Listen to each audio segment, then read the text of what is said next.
ever lost the magic numbers, and the magic number is 104.9. XFM. I'm Ricky Gervais, with me, Steve Merchant and Karl Pilkington. Right, 2 more shows.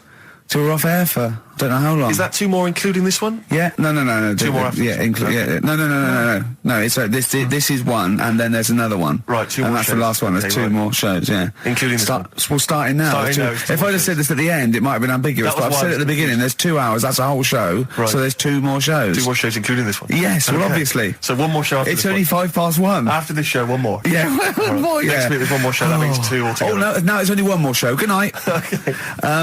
Now, it better be a good one, Karl. Have we got Rockbusters? Yeah. To win those prizes? Check. Have we got Monkey News? Check. Is it a real Monkey News, or is it something that's slightly made up that you... What? Always is. Check. Okay. Knob News?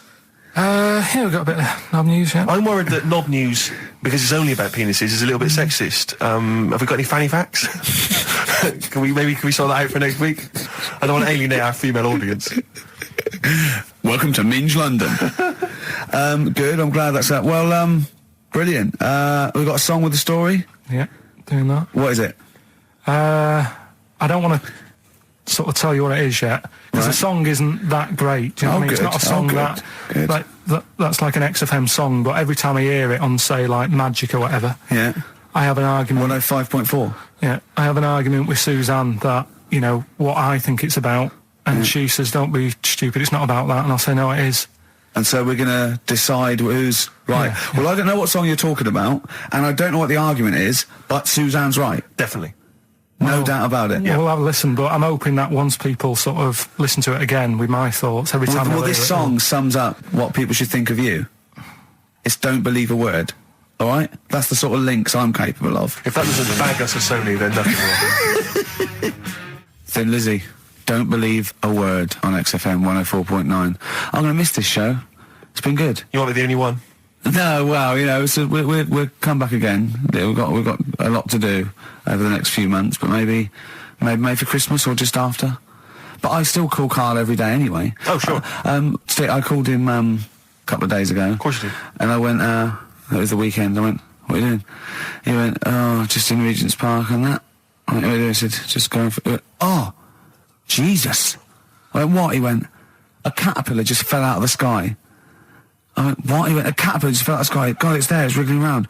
I went, sure a bird didn't just drop it? He looked up and went, oh yeah. It was a bird. Of course he did. Yeah. For a moment he thought caterpillars were raining from the sky. I thought I was in Chicken Licking. Yeah. Unbelievable. Why did you think a caterpillar had fallen out of the sky? I don't know, it just startled me a bit. I love Karl being startled. I like the idea of him straight on the phone to Trevor McDonald. Look, Trevor, there's caterpillars, insects falling out of the sky. They're falling out of the sky now. Put it on the news, quick. Are you sure there wasn't a bird? Oh, there was a bird. Yeah, sorry, Trev. Bye. But it was after, like, I hung up the phone and that from you. I sort of sat there for a bit watching it. I imagine him cross-legged, just in front of it. But do you know what? Grass. Because of his shape, the shape of his head, and his sort of IQ, I bet the caterpillar was thinking, Mama. Yeah. Do you know what I mean? Yeah. It's unbelievable. Go on. It was sort of running about all over the place, right, Steve? So the caterpillars have loads of feet and that, don't they? Wow! Well, they have 6 legs. They're actually a larva of an insect, so they have 6 legs. But they have little sucker things to hold on to the back of cabbages and that. No, they've got more than that. I'll tell you, they've got 6 true legs. Trust me. Trust me, I'm a scientist. And you were thinking what, Karl? Well, but they've got little pods. They've got little pseudo pod legs and little suckers. Yeah. But it was running about like everywhere, right? Mental, but sort of running off to the left, and then it sort of went back to where it was. Then back, you know, went right and what have you. And I'm just thinking, whoever gave them the legs, right? What's the point if they don't know where they're going and that? Do you know what I mean? If you can get about... Imagine that sentence. Did you hear that sentence? Can we play that sentence back? No, I don't think we can. Imagine who gave him that legs. Whoever gave him them legs, what's the point if they don't know where they're going and that? And that. Always and that. And that, but maybe you just, to be fair to the caterpillar, with all its legs, okay, and you know where it's going, it had just been plucked from its house by a bird, shot up into the sky, and then dropped from 80 feet. hitting the ground. Onto the head of a weird, bald-shaved monkey. It was probably concussed. Yeah, it's one of them things again, though. But it still knew more about the world than you. How does that make you feel? I just think it's a waste of time having all them feet. It's the same thing as the... Now it's got feet now. It has a nightmare buying shoes, doesn't it, Carl? all the... what was it you were saying about leeches and that? Because we were talking about insects. Well, they're not That's just all insects. these- They're not insects. What are they? Well, I think they're probably...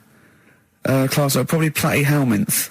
Probably sort of like a flatworm type thing. That's what you were thinking, wasn't it, Carl? Yeah, I'm not sure about that. I don't know what the phylum is, but they'd be, What was the leech? What was an interesting? Well, leech there's an experiment where you get a maze for a leech, and there's a bit of blood thing, and it eventually finds its way to the blood.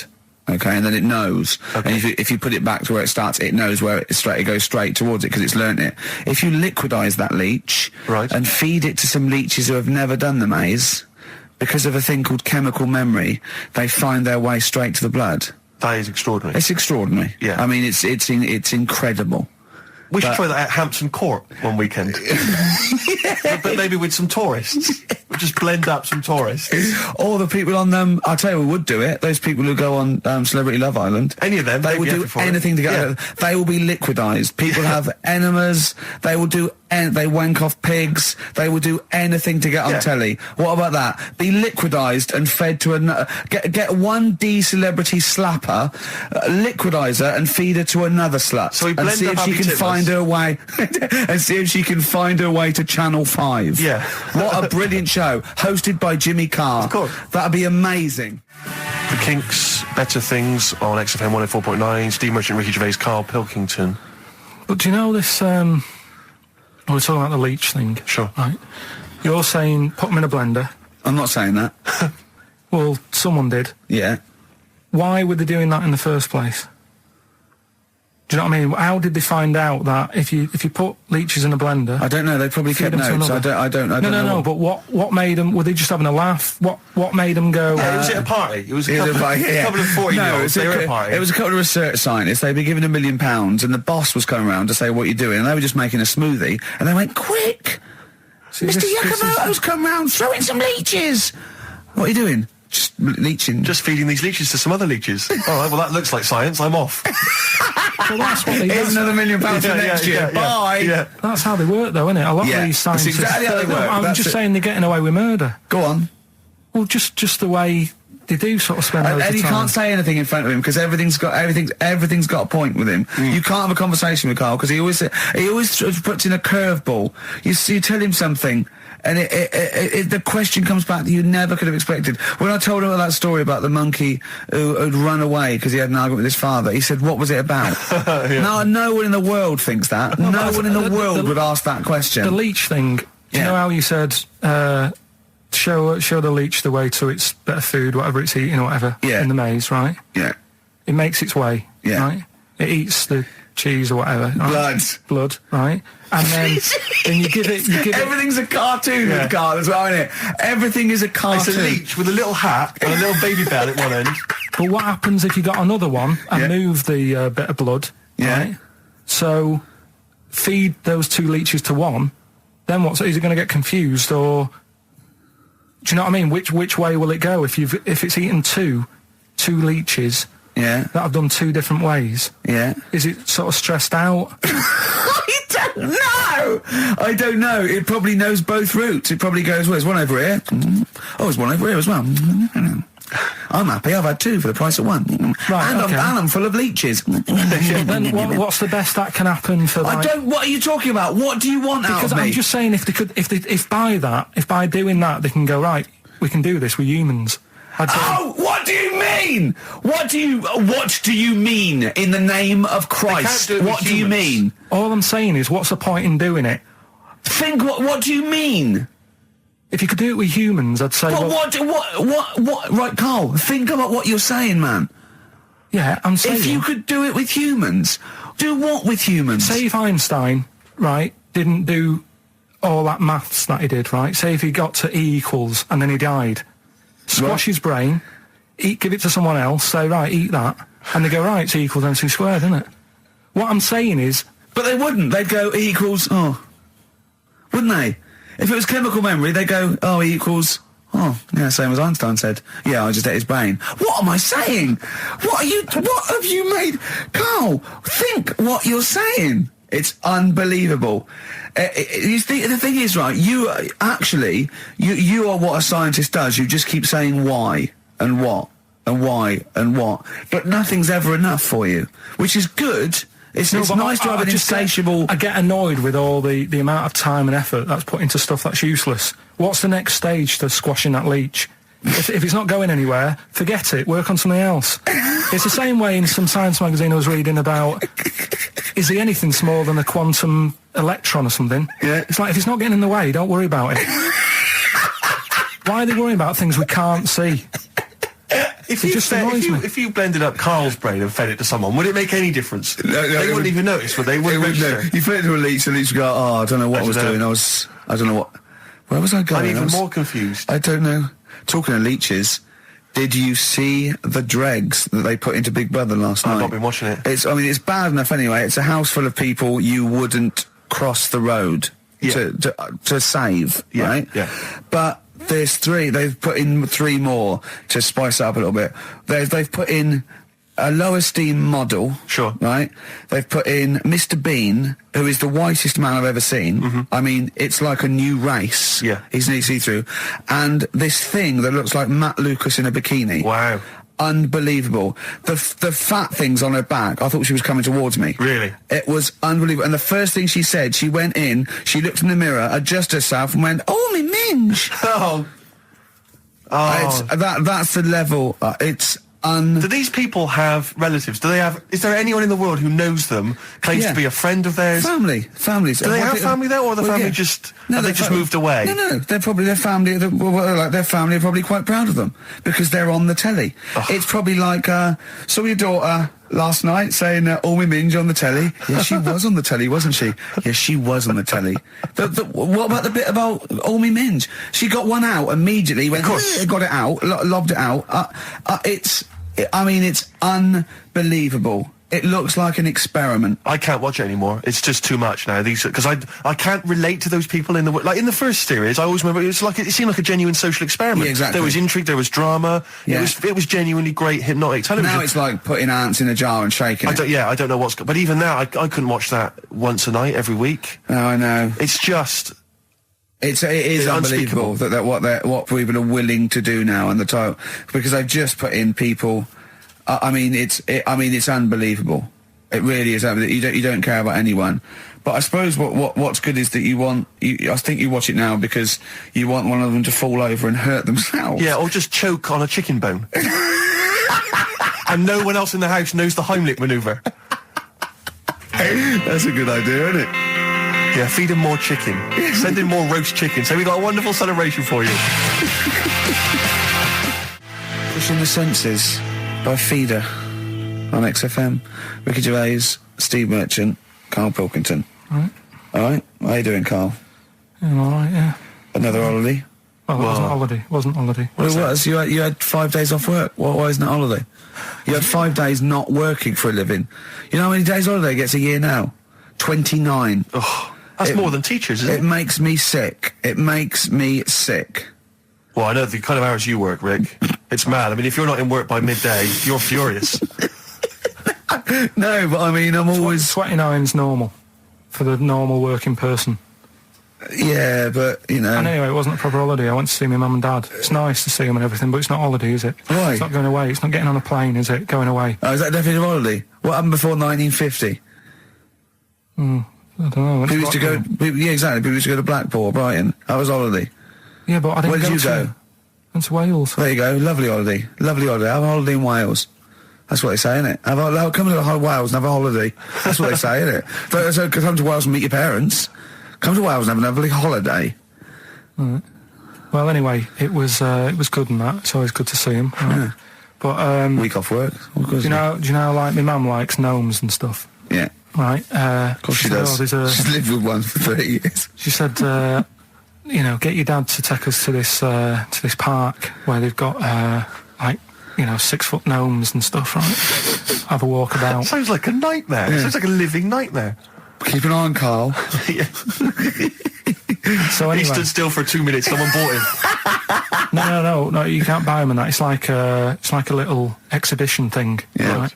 And it's part of a hall, right? This big hall that you have to pay to get in, but we didn't want to see the hall, I just wanted to see the gnomes. Of course you did, yeah. So anyway, my dad says, yeah, well, we can get in there for free. Of course he did. Clever. Right? So we parked up on this little country lane, right?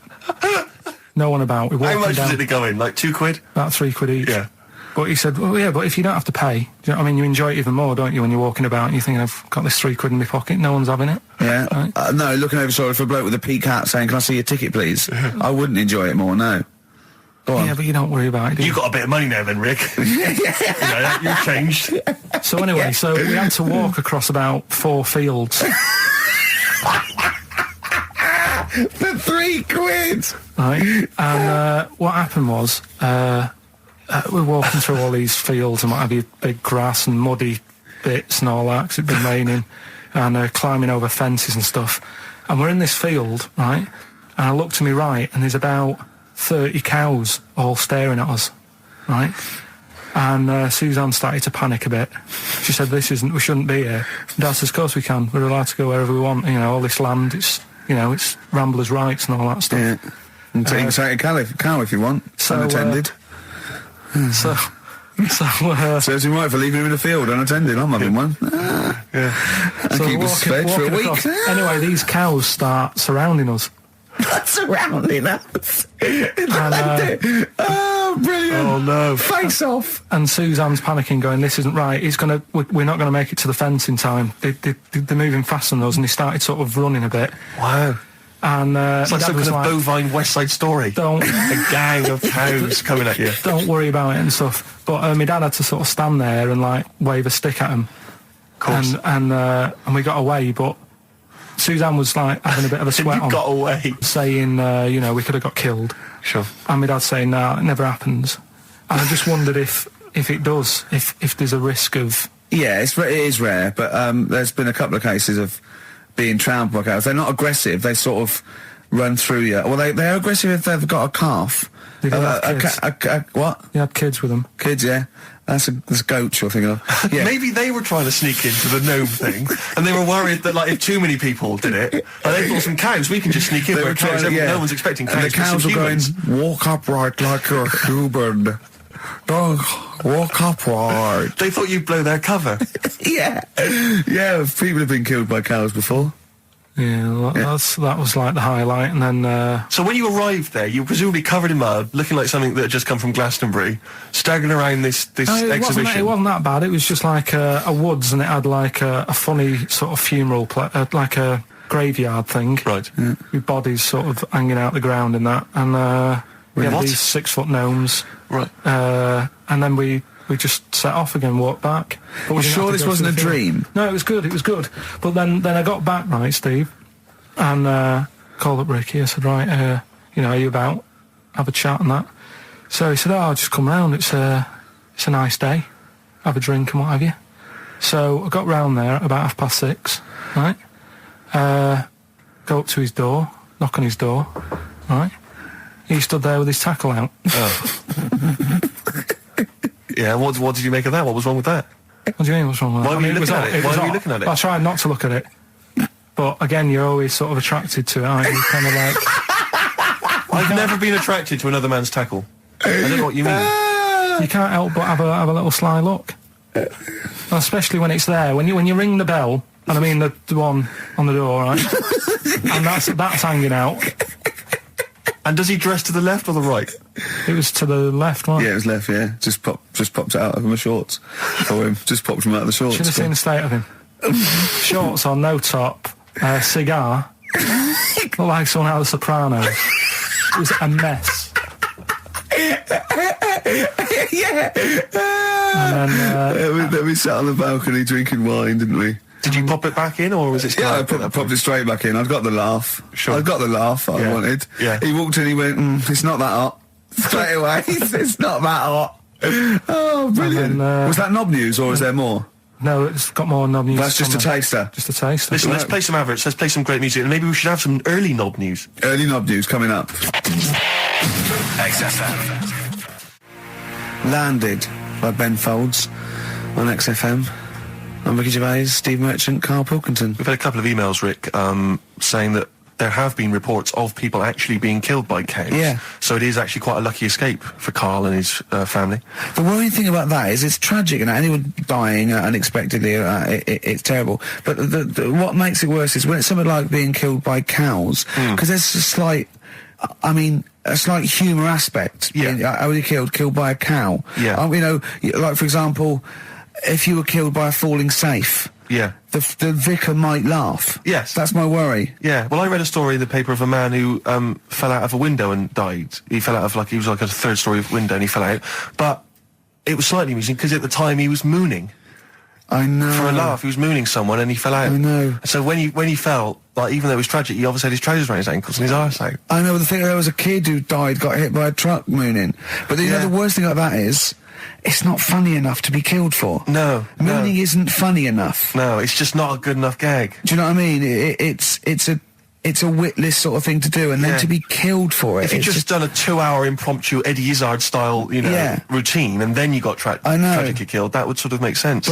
But doing something that's mooning, it's almost karmic because it's such a bad joke. Yeah, it's like in some weird universal karmic way. It's like if you hadn't been mooning, maybe you wouldn't have got killed. I know. If you hadn't done such a lame joke, maybe you'd be okay. Yeah, but that's it. But there's lots. Yeah, you don't want to be walking along. You don't want to be walking through the garden and stand on a rake and it flips up and it hits you so hard, and it's like a boing noise as it hits you. and it hits you so hard that it kills you. It kills you. Yeah. Or you fall out of a window and a cactus goes up your bum. You don't want you're that. killed by a cactus up the arse. I know. Or you're at a concert and a fat woman stage dives. Yeah. And she just squashes you. Yeah. How did he die? He was squashed by a big hefty. Mama Cass just jumped on him. Just big fat woman squashed him to death. Yeah.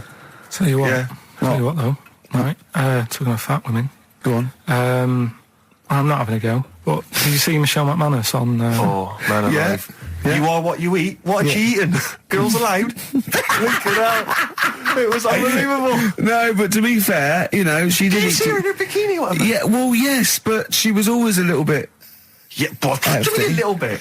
Well, no, she eats too much, right? But what I did like about it was that she had a go, she did lose her... hard and that, yeah. Huh? I quite liked her at the end of it, really.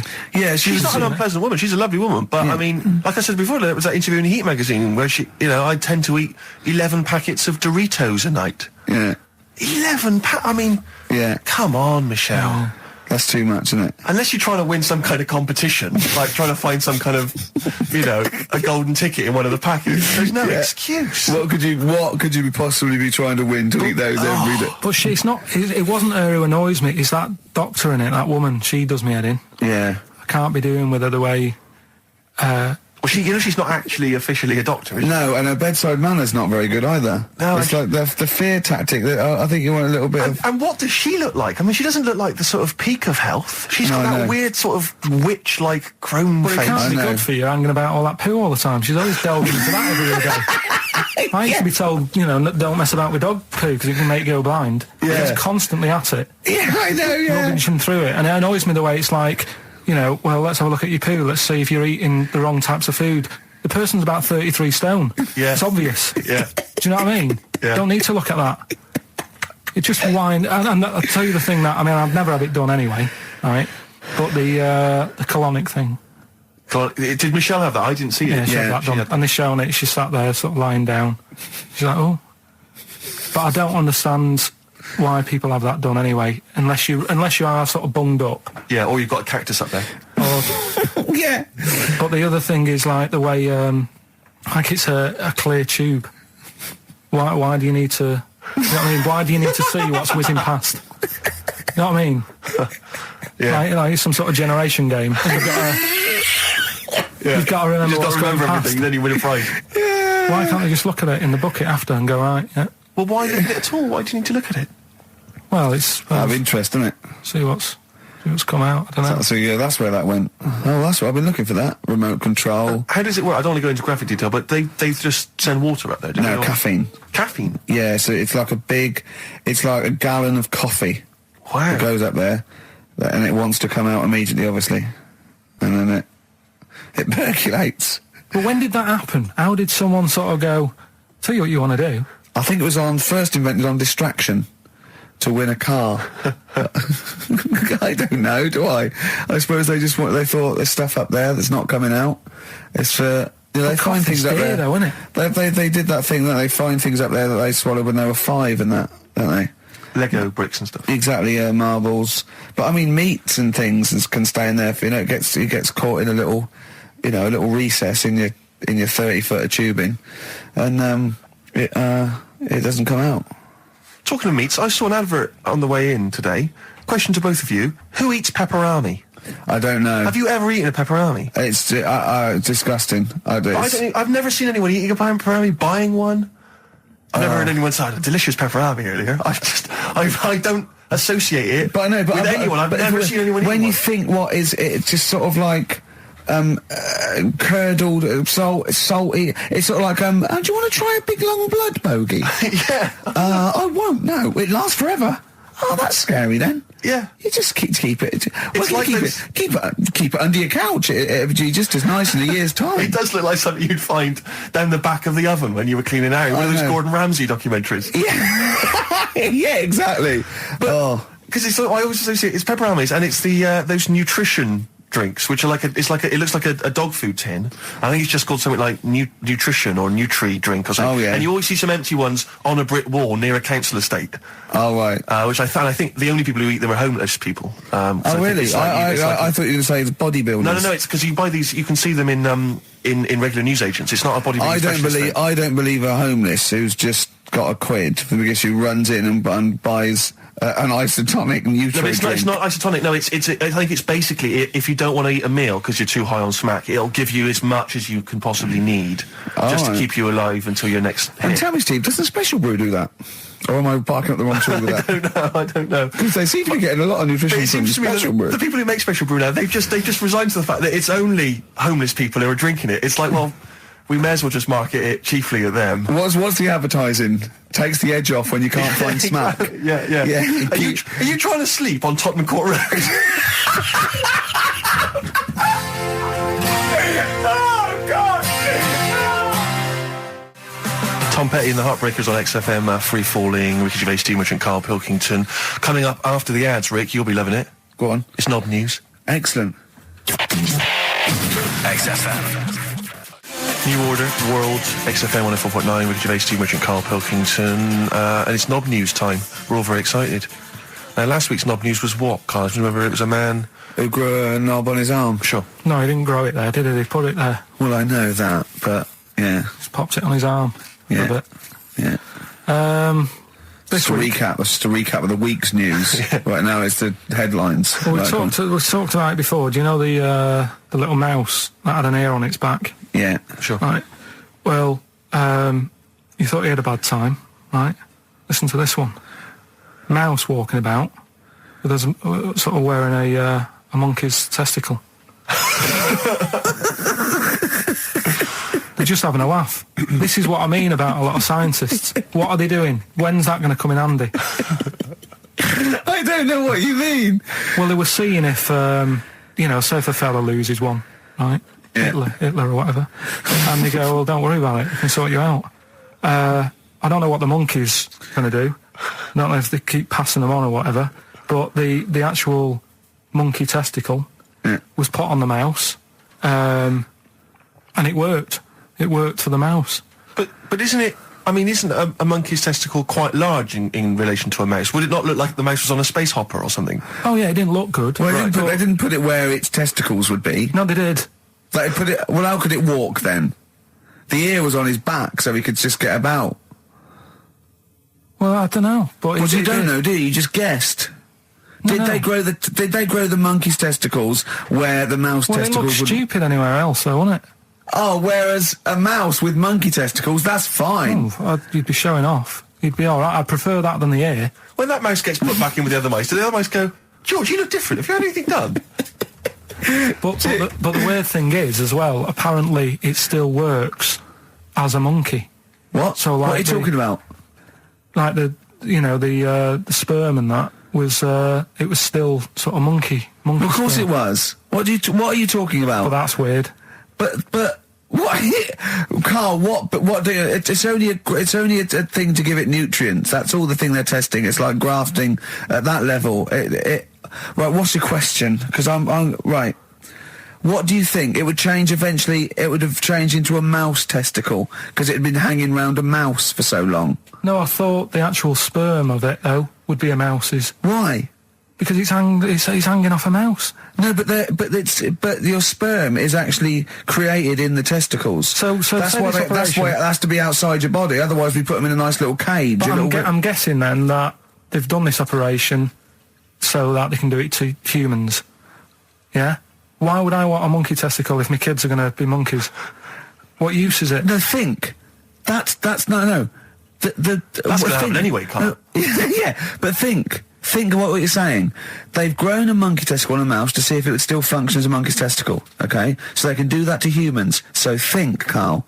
What they'd do is they'd grow a human testicle on a mouse and it could still be used as a human testicle. So what? To give you a testicle that you've lost. From a mouse? No, from another person who it was kept alive on a mouse. Because it's kept the nutrients alive, as opposed to keeping it in a deep freeze. Maybe bollocks go off after a week. I don't know. Maybe they get accidents. He had a little a card. Do you donate your testicles? Yeah, I'll tell you what. No one needs testicles yet. Let's keep them on a mouse. You have yours ripped off in some sort of bizarre skiing accident. You go, well, you're in a Battersea dog town. You pick the ones you want. They can grow them on anything. They can grow them on a Dachshund. Bulldogs are growing them usually, that's where you see a bulldog. Usually that's waiting for an operator. What don't you understand, Carl? Hang on a minute. I thought this was knob news, not testicle time. I don't understand why. Yeah, testicle time's not for another 10 minutes. Yeah. No, it's all sort of linked and that, though, isn't it? Well, sometimes it's linked to a mouse. But what do you think about, like, I don't know, testing stuff out like that? Is it worth it? Could you not just go straight from... But listen, Carl, I'm getting this information from you. No, if this was on Question Time and someone said there were, Dimbleby and Paxman or whatever said it, I'd think about it as a moral dilemma. You've just said you saw a mouse with a monkey testicle. What do you think of that? I don't think anything of it. I don't think anything of it is the answer, Carl, because I can't trust the info. I cannot trust anything that comes out of your mouth. Well, it's true, but it's just all this. It's the same thing, innit? It's the leeches in a blender. It's the fella looking at an electron. Yeah. It's the mouse with an ear on its back. Yeah. I don't know what the point is. But you don't read on. Because I've seen you read something and you're going, look at that. Man survives on eating knee. And I go, what else? You go, I didn't read on. I didn't read on. You look at the mouse with the ear on the back and you just think, that must be murder at a concert. You don't think. You don't think. No, I just think, is it worth sort of wasting You think he swallowed someone's ear? He gnawed it away and swallowed it and it's just in his system? Yeah. No, I just get a bit sad about the mice and that. I agree. I mean, that is sad, yeah. Of course, anything like that is awful. Well, saying that, I remember ages ago, they have a load of people on Oxford Street. Don't know if you've seen them, where they get you to sign stuff. Yeah. And the woman got annoyed with me, right, because she was saying about, drugs with animals, testing them out and stuff like that, which is bad. Mm. And I was saying, yeah, it's really bad, and I was looking at the pictures and that. But I said, what would happen, if like the drugs, aspirin, and the monkey's got headache, is it such a bad thing?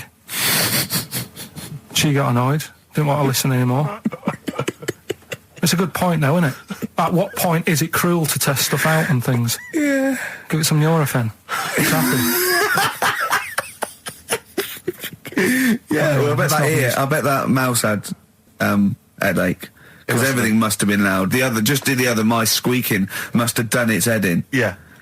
Oh, that would give him a Nurofen. Turn that radio down. Give him a Nurofen, please. Well, listen, are we going to get Rockbusters out of the way quickly? Go on then, quick then. Might as well do it. It's not going to take long, is it? Right then. So, 3 clues and that.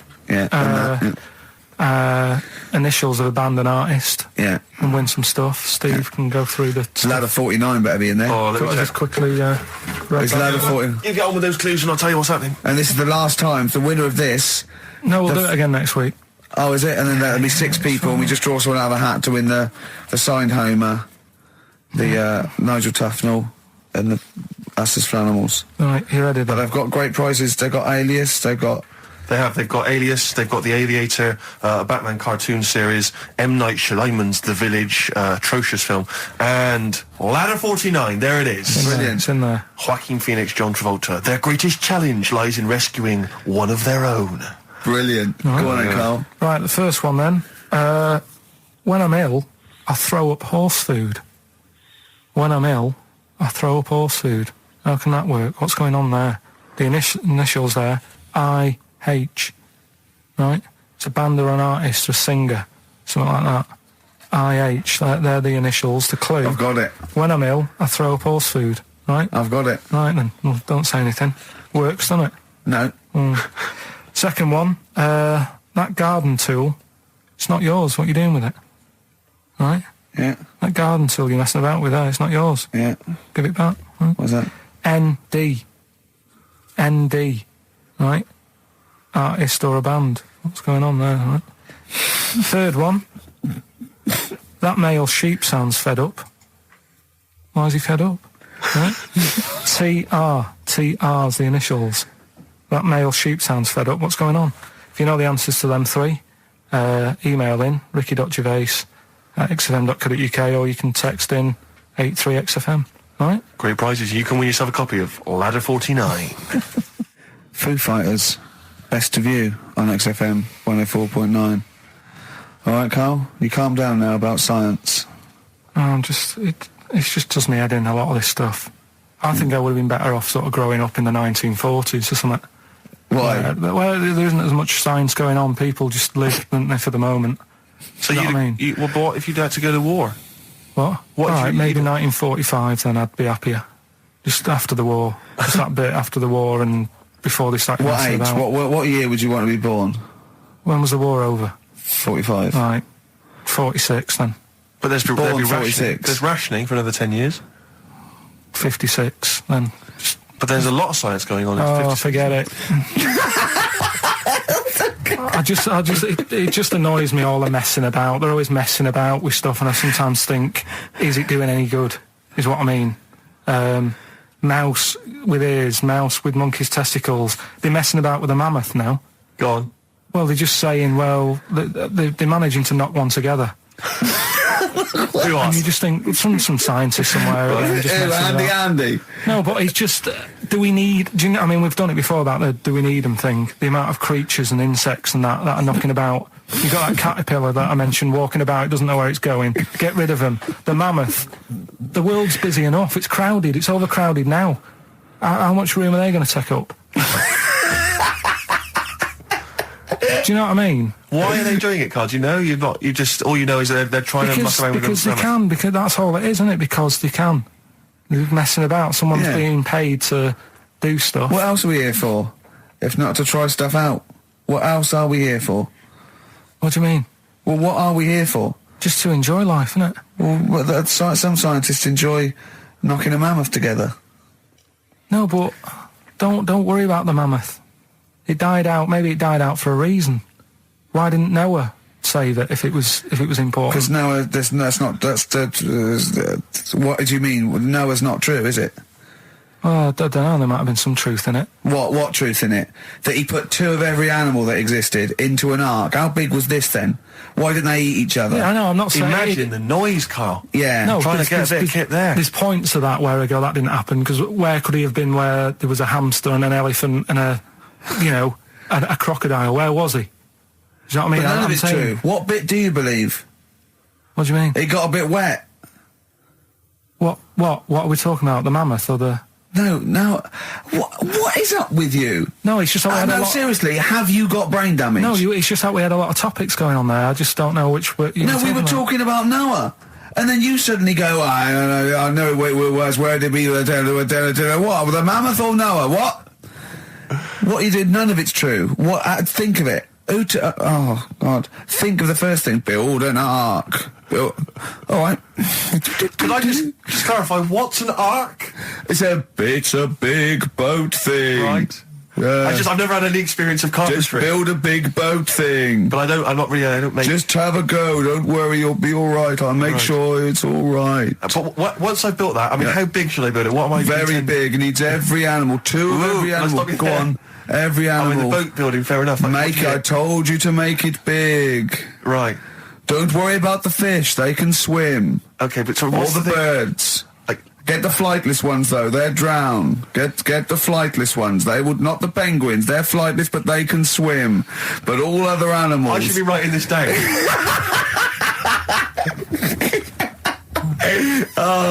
Why? I mean, wouldn't you have took that opportunity to go, right, you know, forget the, whatever. Man, the jellyfish didn't need to get in it, did it? But there's other animals where you can We don't need to be here. No. Because Karl is actually having a little argument with his own head. It's like, you remember that comic strip, The Numbskulls? Yeah. Where there's loads of people in there doing different stuff, that he can hear them. Yeah. And sometimes his own mind puts him off. Yeah. Like just then, he has an argument with himself and it puts him off. Right, what's your question? I'm just saying, don't mess about with a mammoth. Whoa, good. Okay. Well, what a platform, it's good. You know, we've got a radio show, got our own radio show. People are spending money to advertise it, people are actually bothering to listen, and the words of wisdom coming out of your mouth is don't mess around with a mammoth. Brilliant. Great. No, but just going back to... You sound just like Bob Geldof. I can't be bothered with this. He's trying to say... What can't you be bothered with? Just because I think I've got a good point. What? Don't mess around with a mammoth? That's not a point. Don't put your daughter on the stage, Missing Roy. Well, what are you talking about? It's just that I think there's too many animals knocking about. I mean, I know you love your cat and what have you. Waste of time, though. What do they do? Well, they frighten you. Well, yours is mental, though, isn't it? He's sitting there, and the cat right behind him, and he nearly shut himself. Well, your cat is crazy. It does go for it. It loves... It's got claws, big old claws. Of course they have. It's a cat. Yeah, but no, most cats don't come leaping at your ghoulies every time you sit down with a lovely warm hot cup of tea. Aren't they pointless, though, Steve? Well, I've always had a problem with pets generally, the idea of But pets. cats the most. I was saying to Ricky about, I don't know why, out of all the animals that Dick Whittington could have took with him on his journey. Again! Forget the cat. Forget it. What's it gonna do? Okay, you've got to walk to London because the streets are paved with gold. You can take any animal. What do you take? It wouldn't be a cat because it would keep wandering off. You do double the distance. Try to get it back. Come here. They don't listen to you. I can't be dealing with them. I agree that you don't get enough affection back from a cat. A dog, it loves you, it can't get enough of you. But cats, they're very snooty. Well, they're cool, aren't they, cats? They're cool, independent. I like dogs as well. I like all animals. What would you take with you? What, if I was Dick Whittington? Yeah. And where's he walking from? Like, I don't know. Wasn't it Bristol to London or something? I don't know. Again, it's a bit hazy. This isn't well documented. But couldn't he, I mean, why is he taking a pet and not a mate who... I'm not interested. I try and learn and you don't help. That's a track from the new Amy Mann album, The Forgotten Arm. It's called She Really Wants You. XFM 104.9, Ricky Gervais, Steve Merchant, Karl Pilkington. Brilliant. Talking about technology, sometimes being a waste of time. Yeah. You know, when you came round the other night, before you came round, I'm sitting there, just at the computer. It's a hot day, wasn't it? As you know, I was in my shorts. I was tucked in. I didn't get them out till you came round. Just my own business. Jane got some wax strips, and she went, "Oh, let me just do your back." I went, "No. Right? I haven't got a hairy back. I've got a couple of wispy hairs on my shoulders, probably about 20 either side. Nothing to worry about. It's not like I look one of those people that's like a gorilla on the beach." I assume your back looks a little bit like Karl's head. Exactly, yeah. And she went, "I just do this." I know. She put it on my back, and she ripped it off. I went, "Forget it." She went, "I've got to do the other side now." I said, "Forget it." Right? And, oh, God, I let her do the other side. It's ridiculous. It's so painful. And I've hardly got any hairs on the back, right? So it made me think of something that I'd heard about. There's a thing that you can do, and I don't know why, for people with really hairy backs and people who are hairy all over, okay, called back, crack and sack. They do your back, and there's some people that do look like little monkeys. Yeah. Right? Yeah. They do your back, they do your arse crack, and they do your balls. Oh. In that order? Again, always a question that doesn't matter. No, it does, because what I'm saying is it done from the top all the way down? It's not done in one. What do you think? This is huge 30-foot Band-Aid type thing that you're wrapped in and then pulled. It's done a little bit at a time, isn't it? Right, well, again, it still matters which order. Because if it hurts your back, it's definitely going to hurt the sack. That's what I'm saying. I think... What is it called? Back... Crack and sack, or sack, crack and back? No, it's called back, crack... I don't know. It's probably a marketing person said we've got it in order. You could probably choose which order you want them in, Carl. It's back, crack and sack. It should be sack. Sack, crack, back. Definitely. It should be sold like that. Why? Because like I say, if you're lying there, look, you've had half of your back done. If you went, forget it, right, there is no way you're going to have the sack done. Is it? No. I'm sorry, I wouldn't have the crack and sack done anyway. I don't know why people I'm not going to have a back done. It doesn't need doing. Where are people going where they've got to worry about the condition of the sack? At what event do you go to and you go, I've got to look sharp. I've got to look the part today. I don't know. The sack done. Nudists? No, because they're about being natural and that, isn't it? Normally they are airy, like that woman on holiday. Yeah, the women are, the men aren't. I don't know. Yeah, they all are sort of pretty airy. They believe in just leaving the body as it is. I think little gay fellas love it, don't they? Why are you looking at me? I don't know. I don't know. If you're a little gay fella and you've had it done, text in. Just text in. What's the text thing? 83 XFM. Just text in. Tell us what. I don't know. Is there any information that we're missing? Is it painful? I assume so. Of course it is. Why did you get it done? That's the question. Why did you get it done? Yeah. Why is it important to have a hairless arse? XFM. Touring breaks on XFM. Ricky Gervais, Steve and Karl Pilkington. Karl, are we doing your story with a song? Is that what you want to do? Yeah. Well, excited about it. Like what was it the other week? We did Babushka. Did Babushka. Yeah. Pinball Wizard. You said if he's deaf, dumb and blind, he doesn't even know he's playing pinball, which is... I just don't bother putting money in it. That's all I'm saying. Let him play pinball, but don't waste 20p or whatever. Good point. This week, right, do you know how I was saying... It is a good point, actually. It is a good point. Again, though, it wasn't a documentary. It was it's not... Didn't really happen. Yeah, well... Do you know how I was saying sometimes I listen to a song... I like a song to be... obvious what it's saying. Pinball Wizard was a good story. You need a song to be obvious. In the ghetto, it's a kid growing up and all that rough area, gets killed for nicking cars and messing with guns and that. Living in the city, growing up in New York, rough area, how you cope with it and that, right? But they've got to be as simple as that. Otherwise, I'm not that I've got a brand new combine harvester. It's about like machine. It's brand new. Yeah. It's brand new. But even though it's new, he's willing to lend it out to other people. No, but what I mean is, if you start trying to be clever, the story's lost on you, innit? Yeah. Not necessarily me or Rick, but yeah, sure. Go on, we know what you mean. Go on. On Primates, yeah. Well, this song here, right, it's not an XFM song, and you'll probably hate the song, to be honest. Go on, what is it? What's the song? Yeah. It's Wonderful Tonight. Right? Eric Clapton. Okay, it's all right. It's a sort of bluesy sort of ballad from the late 70s. Yeah, it's all right. But I'm always arguing with Suzanne, because every time I hear it, I'm getting different pictures in my head. Yeah. Of, like, what's going on, right? Okay. And I'm convinced it's about, like, this little crippled fella in a wheelchair, right? And he's knocking about with his wife. And we don't say cripple anymore, do we, Steve? Do we say cripple? I don't think we've said that since... 70s? I think it was the 70s when we stopped. All right, just a little fella in a wheelchair then. Okay. And the story, it's all sort of, how he's being pushed about by his wife. That's not literally. By his wife? She's wheeling him about? What do you mean? She's wheeling him about. They go to a party. Everyone sort of looks round and looks at him. What makes you think that he's in a wheelchair? What's the clues? What's the words? There's loads of little things. It's like, like I say, something about his wife walking around with me and all that. Well, of course she is. She's pushing him about. But walking around. If someone said, she was walking around with me, I'd think they were both walking round. There's a few. But that's not. There must be There must be a reaon why you suddenly thought that fella's in a wheelchair. Right. My wife's walking around with me. Put on your makeup, and I feel all right. No, and she's always saying, "Do you feel all right?" And that she's always asking him how he is. Yeah, but she's just listen. Let me play it, right? And try and picture the scene, right? But now I'm only thinking of a little fella in a wheelchair. We'll have a listen to it, and you know, just everything that's been said. Okay. Understand why I'm thinking what I'm thinking. No, never. Right, you ready?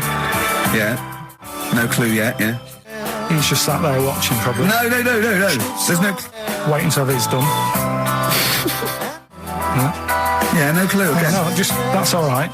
Right, that's just a woman getting ready, and he's fine. Yeah, he's just sat there and he's to me, he's got a great pair of legs. Right, well, he's sat there in the wheelchair watching. No, he's not in a wheelchair. Listen. Right. Yeah. Everybody looks at him. No, her. He's saying she turns heads. Walking around with him. Yeah, walking around with me. We're both walking around. Are you all right? Yeah, nice thing to say. He's all right. Right? Yeah, he is all right, because he's got a great pair of legs. Right, he might not have any legs and that, but he's happy. He has got legs. Right. He has got legs. I don't know why you think he's in a wheelchair. There's no clue whatsoever. It seems to be based solely on, do you feel all right? Yeah. Which she's just saying that because they're together at a party. Maybe he doesn't know anyone else there. Leg. Right, just hang on. So he can't drive. Because he's drunk, probably. He's had a great time. He's been dancing. Puts him to bed. Because he's drunk. Wow. Is he, though?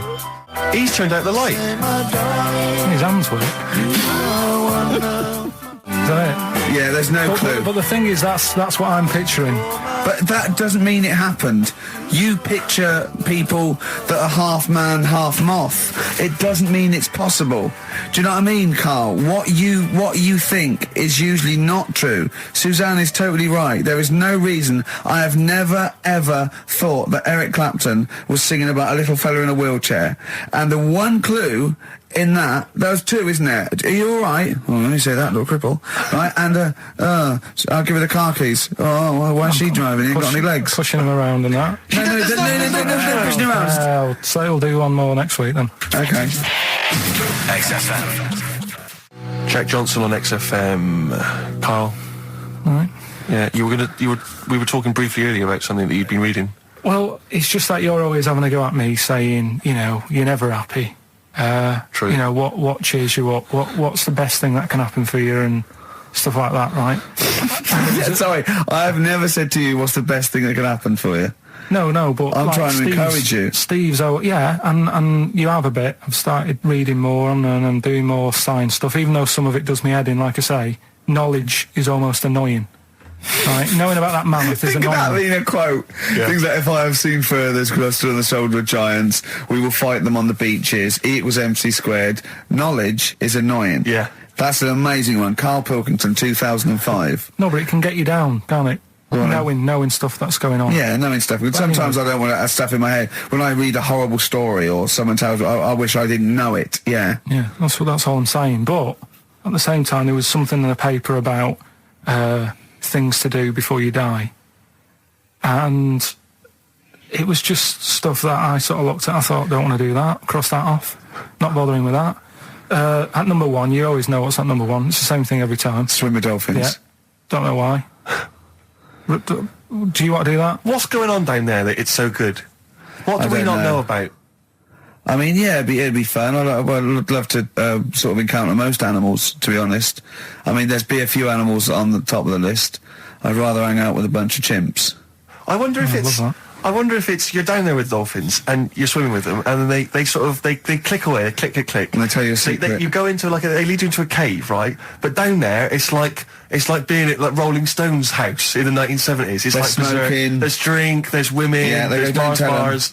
There's like They're eating tuna. They're loving tuna. they love it, but they can speak. They go, all this clicking stuff. It's nonsense. We're having a wild time. Then they go berserk, go crazy. It's 24 hours of non-stop debauchery. I think it's spiritual, but isn't never it? mention it to anyone else. It's incredible because they're so intelligent and you know. Do you know about dolphins though? That how intelligent they are. Well, people keep saying that, but what have they done? Do you know what I mean? What's someone done that they've gone? They spoke. You know, I've read a book by a dolphin or whatever. What have they done that makes them so bright? It's the same way they go, you know, they look after you, they save you and that. There's got to be one bad un in that bunch. Of course they. Sorry, I wasn't suggesting they're all flipper. I'm not just they're constantly going round the oceans trying to save people.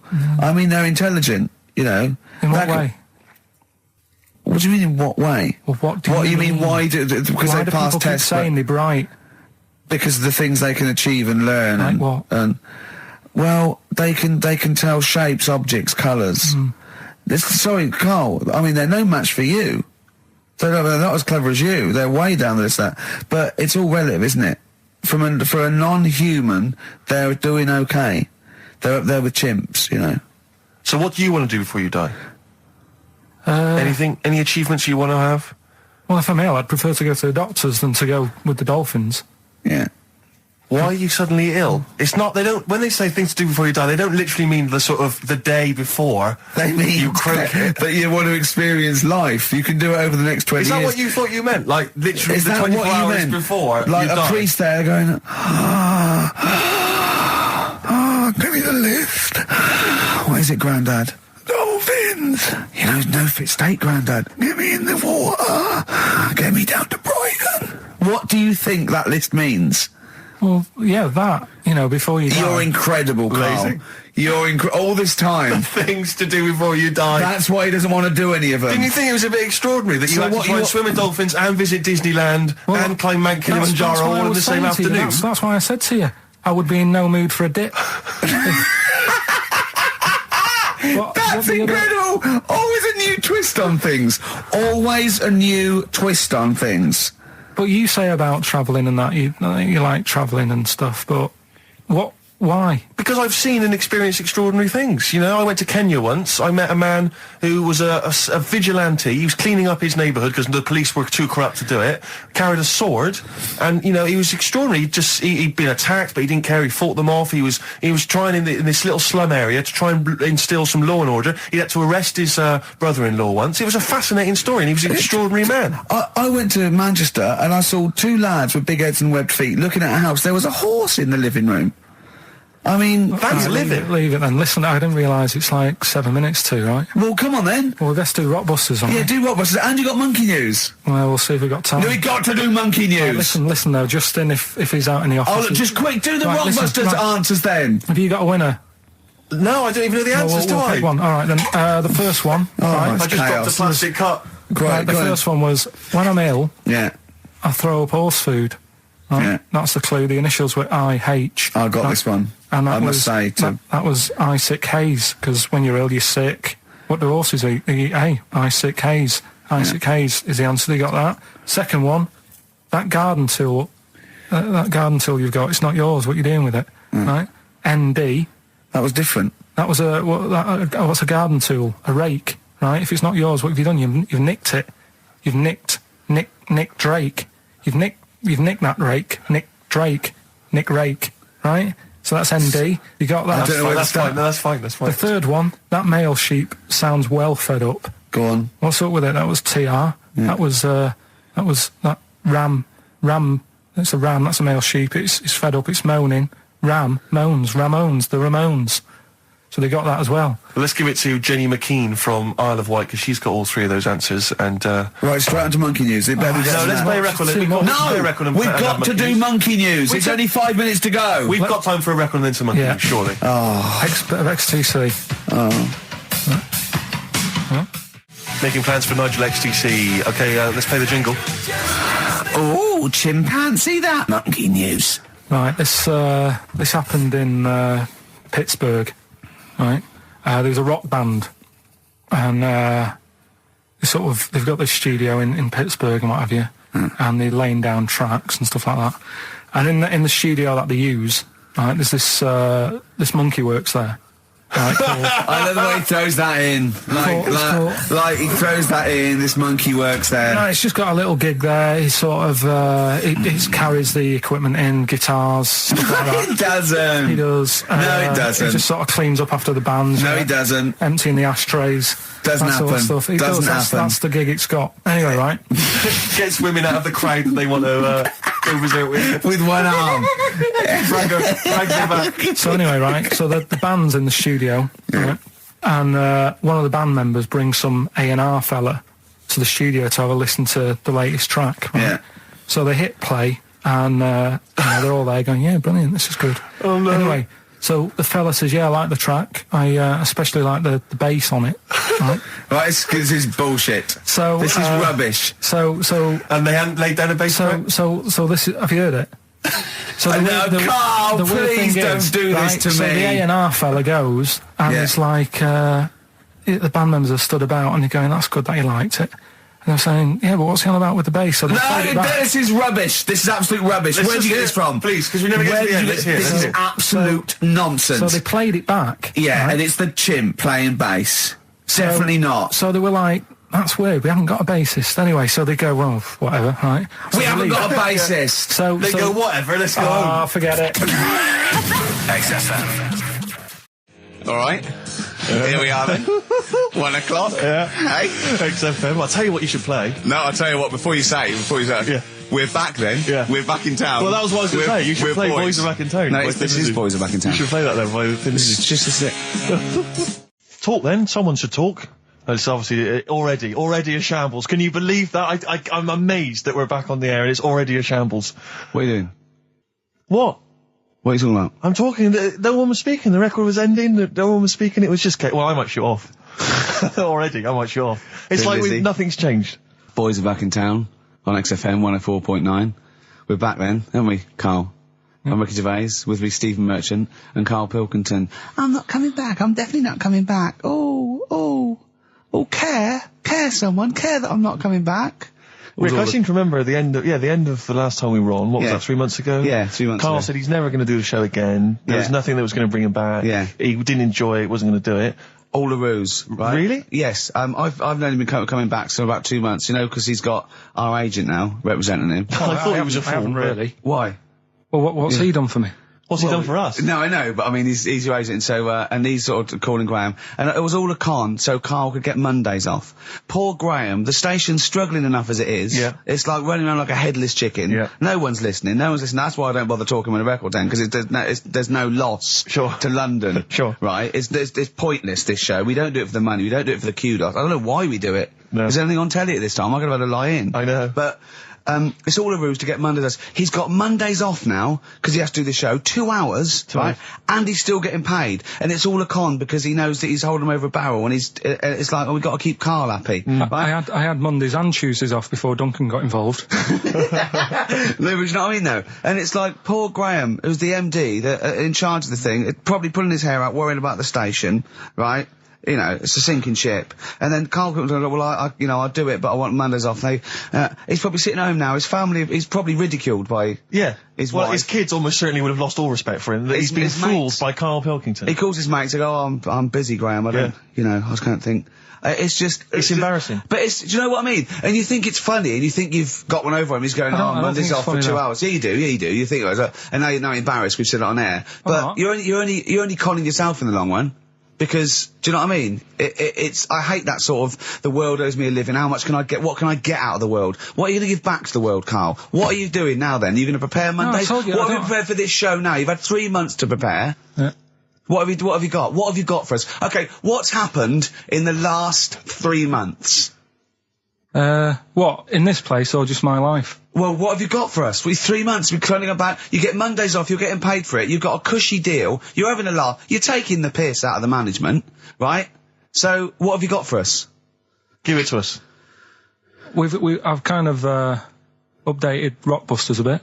Right, brilliant. Yeah. Right, so, and you said don't mess with it. If something's good, don't mess with it. What do you mean it wasn't good? It was never good. It was never good. Of course we had to fix it. It was fun to do. It was a laugh. I mean, I imagine it was much more fun for me than the 450 listeners. You know what I mean? I enjoyed it. I enjoyed squeezing your head and dressing you up. No, but that's just it. When I had a meeting with Graham, right, I said, look, I'm not being funny. I don't want to do it anymore. Yeah. I've had enough of it. Yeah. And he was like, oh, what's up with you? You sounds like you have a right good laugh. I said, yeah, but that's all good acting and stuff. I said, it's hell in there. I said, he's talking about Vietnam. Yeah. I said, having my head squoze, right? What? Squoze is still not a word. We've been away 3 months. It's still not a word. Right? Yeah. I said, he's putting a dustbin lid on my head. Yeah. You told this to the MD. He's hitting me with a tray. Yeah. He's chucking toilet paper at me. Yeah. And he said, yeah, but that's all over 2 years. I said, no, that was the same day. So Okay then, what has changed in 3 months? They're listening. They've been listening for 6 minutes now. Come on, give us something. bit of Nickelback. What's happened in 3 play a days? record and let them think. 3 months. What in my life or Yeah, here? Nothing's yeah. happened here. Nothing's changed here. Right. But I don't know. Do you know last time we were on, Yeah. right? And I was telling you about the woman over the road where I live. The one that walked around naked. There's a woman who walks about the flat naked, This right? is when Karl was watching a woman naked. Then she looked at, saw him looking. So what he did, this is the genius he did to get out of this. He pulled his pants down, so he was naked too. His girlfriend comes in and goes, "Karl, what are you doing?" He went, "I can't tell you now, but don't look out of the window." Yeah, go on. So Sorry. that woman, she's bought some blinds.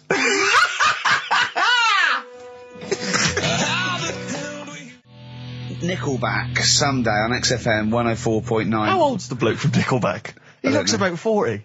It reminds me of, you know when a kid's made up a fate to look like a lion? Yeah.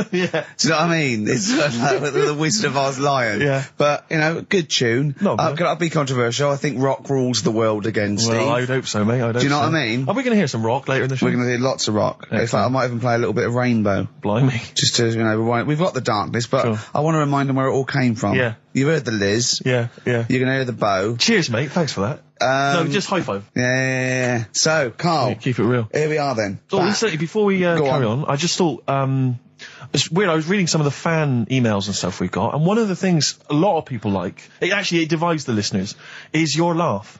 It's interesting. Some people love it, they find it infectious, they find it adorable. I mean, close up in a small space, like a kitchen Terrifying. or something, it's annoying. Like, Horrific. Karl was annoyed because I squeaked in his ear earlier, didn't I? Sure. Why did I laugh?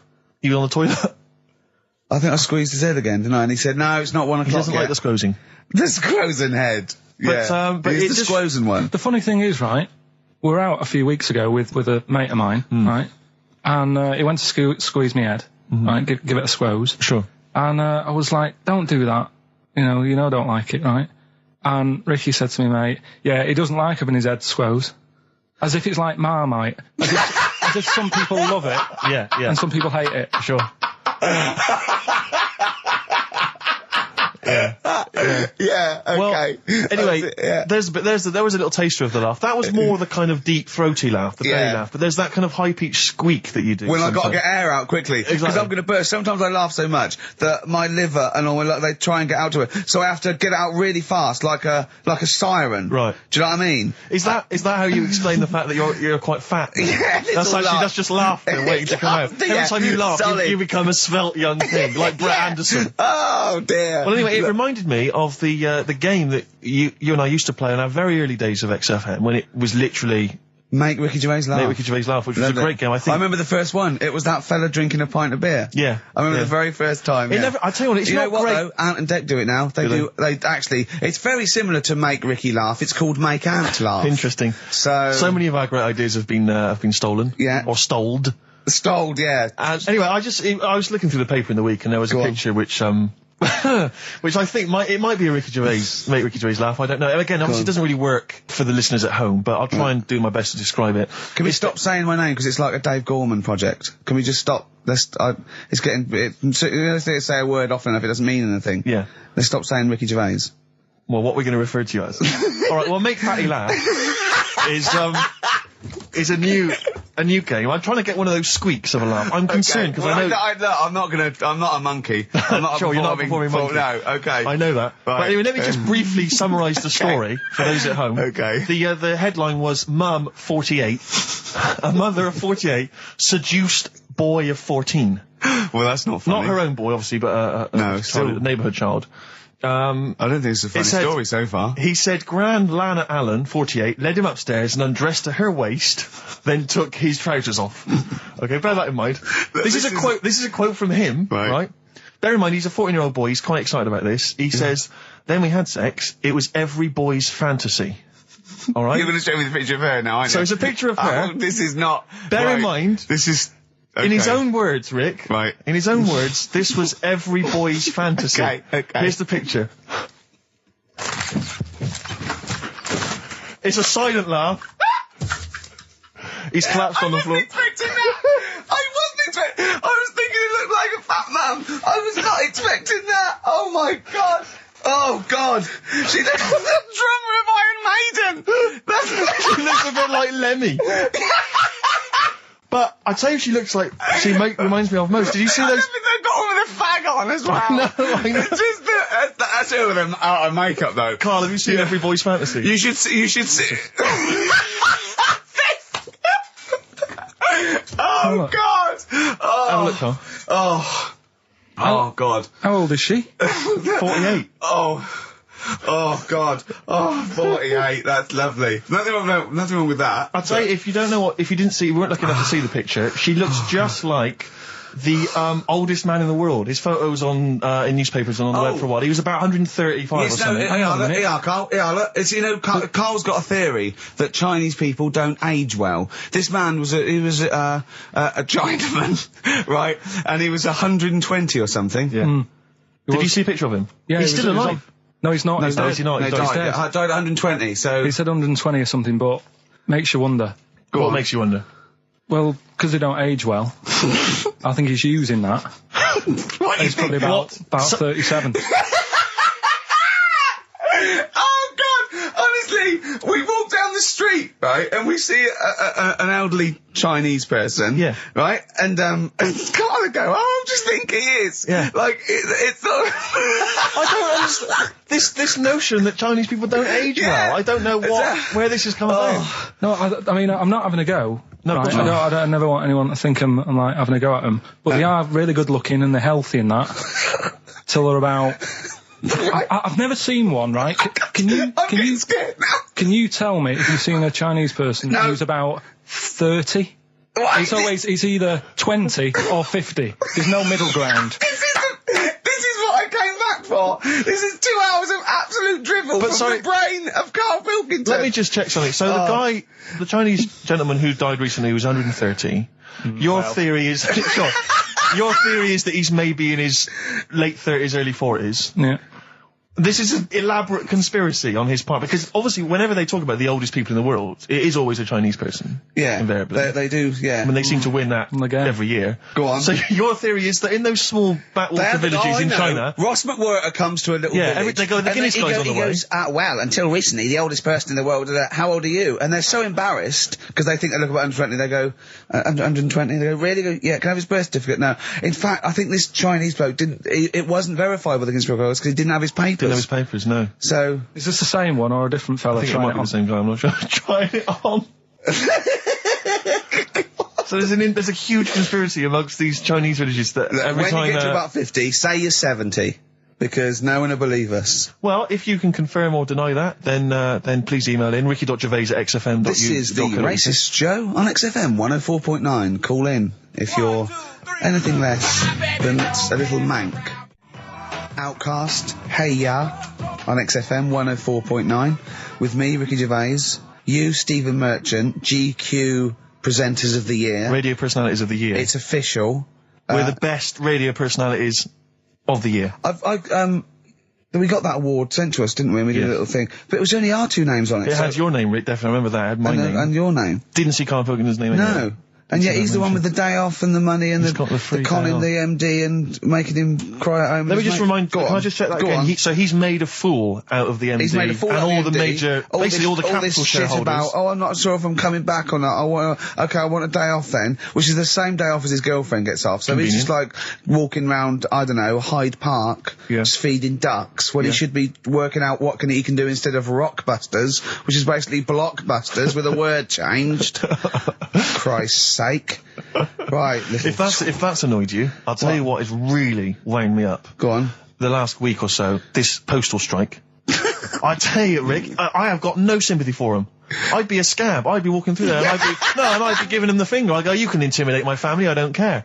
I don't care because the post has got to get through. Because I'll tell you what, it's not the fact that, the unions, they could organise a strike. I'm behind that, it's fair enough. But not when it's these wildcats. They're just out there, they're just taking days off willy-nilly. They're sealing out the post boxes. It's going crazy. Maybe Karl could deliver a few records Monday. Well, I know Karl must be livid because probably his copies of the New Scientist and the Literary Review haven't turned up. So he's in a terrible way. And I got important documents that are supposed to be coming to me. There's nothing. There's hiding a hair of it. And I was cooking last night, and it got me panicked because I was thinking about if this just is going to spread now amongst other organisations and other groups. And do you know what? Like a cancer. It was partly because I was cooking. Yeah. But do you know, I suddenly become terrified that they might go on strike. Go on. The guys in charge of the potatoes. Oh, anyone involved with potatoes. I had so much mash farmers. Last night. I had so much sausage mash at the second helpings that I had to sit on the edge of a seat so my stomach could hang down. I love spuds. Spuds and bread. I could not do without spuds and bread. I feel like maybe I could make my own bread. Spuds, I wouldn't know where to start with a spud. Yeah. And it's like, they're amazing. You can boil them, you can broil them. Yeah. I don't know what broiling is, but I suspect it's tasty. I don't think it's as good as... I mean, obviously the chipped potato is... For the working classes, it was always on. The chip fat fire was always on in my household. The ceiling, the death trap fire, polystyrene ceiling was yellow. Exactly. Come Wednesday in our house. Yeah. And, always had chips. Because all I remember hearing, if I think back to my childhood, all I remember was, gotta stop and get some potatoes, or phone your dad, tell him to get some potatoes. Well, that was your job, wasn't it? Carl? The potatoes. Yeah. I mean, it does concern me because what did you have to do? Did you have to fill a diary out for your teacher? Do you know when you're at school? I don't know if you do the same thing, but you get like a little red book, right? And every night, I think it was a way of the teachers sort of keeping an eye on you. So if you went out robbing, if you wrote it in your diary, they'd go, what you're playing at. Sure. Right? So you'd have to write down what you did every night. Yeah. But I didn't get up to that much at that point. Sure. I used to just go on my errands. Yeah. And it was my job to like... I haven't heard errand since the 70s. Nice to hear that. I went to Gervais, right, the little local supermarket. Yeah. And I got... what's it called? Euthanasia? What? I did... Gervais. Gervais. Yeah. H-U-G-H. Gervais. Oh, Hugh Faye's his name. Right. Yeah. And I just had to get like a bag of potatoes. Of course you did, yeah. And a loaf. Staple. So I used to put that in my diary every day, and it got to a point when like even the teachers were like, just make something up. Yeah. Stop putting the same thing in. Start joyriding or something. Live. I remember when Jane was little, she was at school, I think it was about 10 or something, like, do a project over the week, and they were given a big list, like a list of 100 animals that they had to tick when they saw one that week. And the teacher knew she cheated because she ticked beaver. So she was trying to win and get it, but she knew, unless it was Susie Dibblethwaite's beaver. I know the school slut. I don't know, maybe. I don't know. But, so, it feels like the potato people have got me over a barrel. You know, I mean, they could hike the prices up. I still have to buy the potatoes. I got nothing else. I got to have that. You know, you got your fancy pastas for the upper classes, but for the working classes, it's chips or mash, isn't it, really? Yeah, no, I wouldn't worry. I don't think people who do potatoes are going to go on strike. I don't think so. Because we just go and pick them ourselves, don't we? Or grow them ourselves. Sure. What would be the most pointless strike? What would be the strike that we went so? Do you know what I mean? I'll tell you one strike that would go so. Those guys who do sketches in Covent Garden. Yeah, take me a picture, or they do a caricature of you. The strike, imagine the strike! You go out and you go, well, I want one with a big nose and a big chin. I want them using caricature of me and my sister. Yeah. Oh, dear. But I need a sketch, I need a pencil drawing of Leonardo DiCaprio. Looking like a monkey. I mean, how are we going to get this? This is unbelievable. Yeah, I'll tell you also the strikes that have no effect. What? Those people in nightclub toilets who just, you know, are kind of there. They got the Lynx deodorant sprays. Oh, no, quite controversial at the moment with the Tweedy case. Oh, the Cheryl Tweedy case. Do you know what I mean? Sure, I got some thoughts on that actually. Like what? Well, maybe we play a record. I'll share my thoughts on. Well, coming up, some Steve Merchant thoughts on the Cheryl Tweedy case. XFM 104.9. Some R.E.M. Rick? What's the frequency, Kenneth? What's the frequency, Kenneth? I'm telling you, it's 104.9 XFM. I'm Ricky Gervais with me, Steve Merchant, and Karl Pilkington. Karl, the user Pilkington. Just takes. Takes. Destroy the man. Go to you, Steve. You should talk like that more. It's cool and sexy. Thank you. I make it clear now, I do not condone in any way, shape or form what Cheryl Tweedy did. But I have to say, they wind me up. By they, you mean toilet attendants? Yes.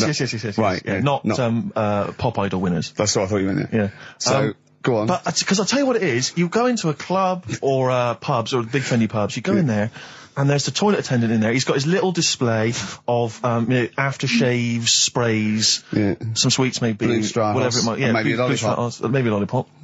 And Alright, I don't know if I assume they're not employed by the club. I'm assuming the club's we've got the DJ, we've got the bar staff. Wait a minute, we need a guy to irritate them in the toilet. When the manager walks in, do they hide? Well, this is it. I don't know if it's a guy who's just like... Is it like busking? Yeah, he snuck in. Okay. He came in when it was free during happy hour. He's got a little carrier bag. Yeah. He snuck in the toilet. But the thing is, it's the fact that toilet attendants, fair enough. I mean, I'm happy if a toilet attendant sneaks in under cover of darkness, cleans it for me, and then shoots off. But it's when I have to see them there. I feel guilty because it's like, I maybe wash my hands, I'll forget he's there. He'll hand me a paper towel. Suddenly I've got to tip him like a quid or something. It annoys me because I wash my hands at all. I don't usually wash my hands. I sometimes don't even bother getting my knob out. I do it by stand and change my trousers when I get home. Exactly. So it annoys me I have to go through this charade of getting it out, slushing out of it, shaking it dry, and then washing my hands. See, if he did any of those elements, I'd tip him a quid, yeah. Pop it out. But not to hand me a paper towel and get it myself. And it's just guilt. And sometimes I'll hold it in because I'm nervous I don't want to go back in there. What annoys me is like a posh award ceremony, it's a pound a piss. It is a pound a piss. Do you know what I mean? So, or in a top hotel or something. Yeah. It's absurd. And I'll tell you what's worse than that. I know that he's doing it because he's got to feed his kids, but it's the fact that I've got to look him in the eye. You know, it's like he's humanised. You know, if he was only dehumanised, Rick. Yeah. If I could see him and I didn't think he was a human being, I wouldn't feel guilty. If he could sort of hide under the urinal, perhaps, or if he could hide underneath the sink. Like thing from the Adams, like he just puts out, he just pop a hand out, doesn't say anything, just hands me the paper so you don't towel. even see, like, you know, hand go, and then I'd put a pound in, I'd take the thing, put a pound in, nick a lollipop and run away. No aggro. Exactly, it's the fact I've got to see them and I feel guilty because, you know, I'm on the radio, I've got a cushy life. I know. Here's a guy who's just trying to make ends meet. It makes me feel bad, it ruins my evening. Yeah. I'm just pleading for them, can they not do it anymore? Can they maybe get a job, illegal mini-cabin or something? Please. Born Again, Star Sailor on XFM 104.9. We're back. It's the 1st November. Ricky Gervais, Steve Merchant, Karl Pilkington. It's the same old email address if people want to get in touch, ricky.gervais@xfm.co.uk. We've had a couple of emails, Rick. Someone, actually Ian, he's emailed in, he said that because of the blinking postman, it's his wife's birthday today. She's had no cards or presents, because, presumably because she's got no friends, but also because of the postal strike. But you won't be able to use that excuse for Suzanne's birthday again, because she knows that the postal strike won't be on around that time. All right, Carl. But anyway, so would you just say happy birthday to Tracy? Have those condoms run out yet that you got for Christmas? Carl? I've still got them. Have you? Just say happy birthday to Tracy. Happy birthday, Tracy. Happy. And hello to Aidan, who's phoned in to let us know he's actually listening in Northern Ireland. Oh, so we've gone international. Sure. Now there's also a questionnaire has been sent in by Ruth Chamberlain at Cordwainers College. Cordwainers College seems a weird.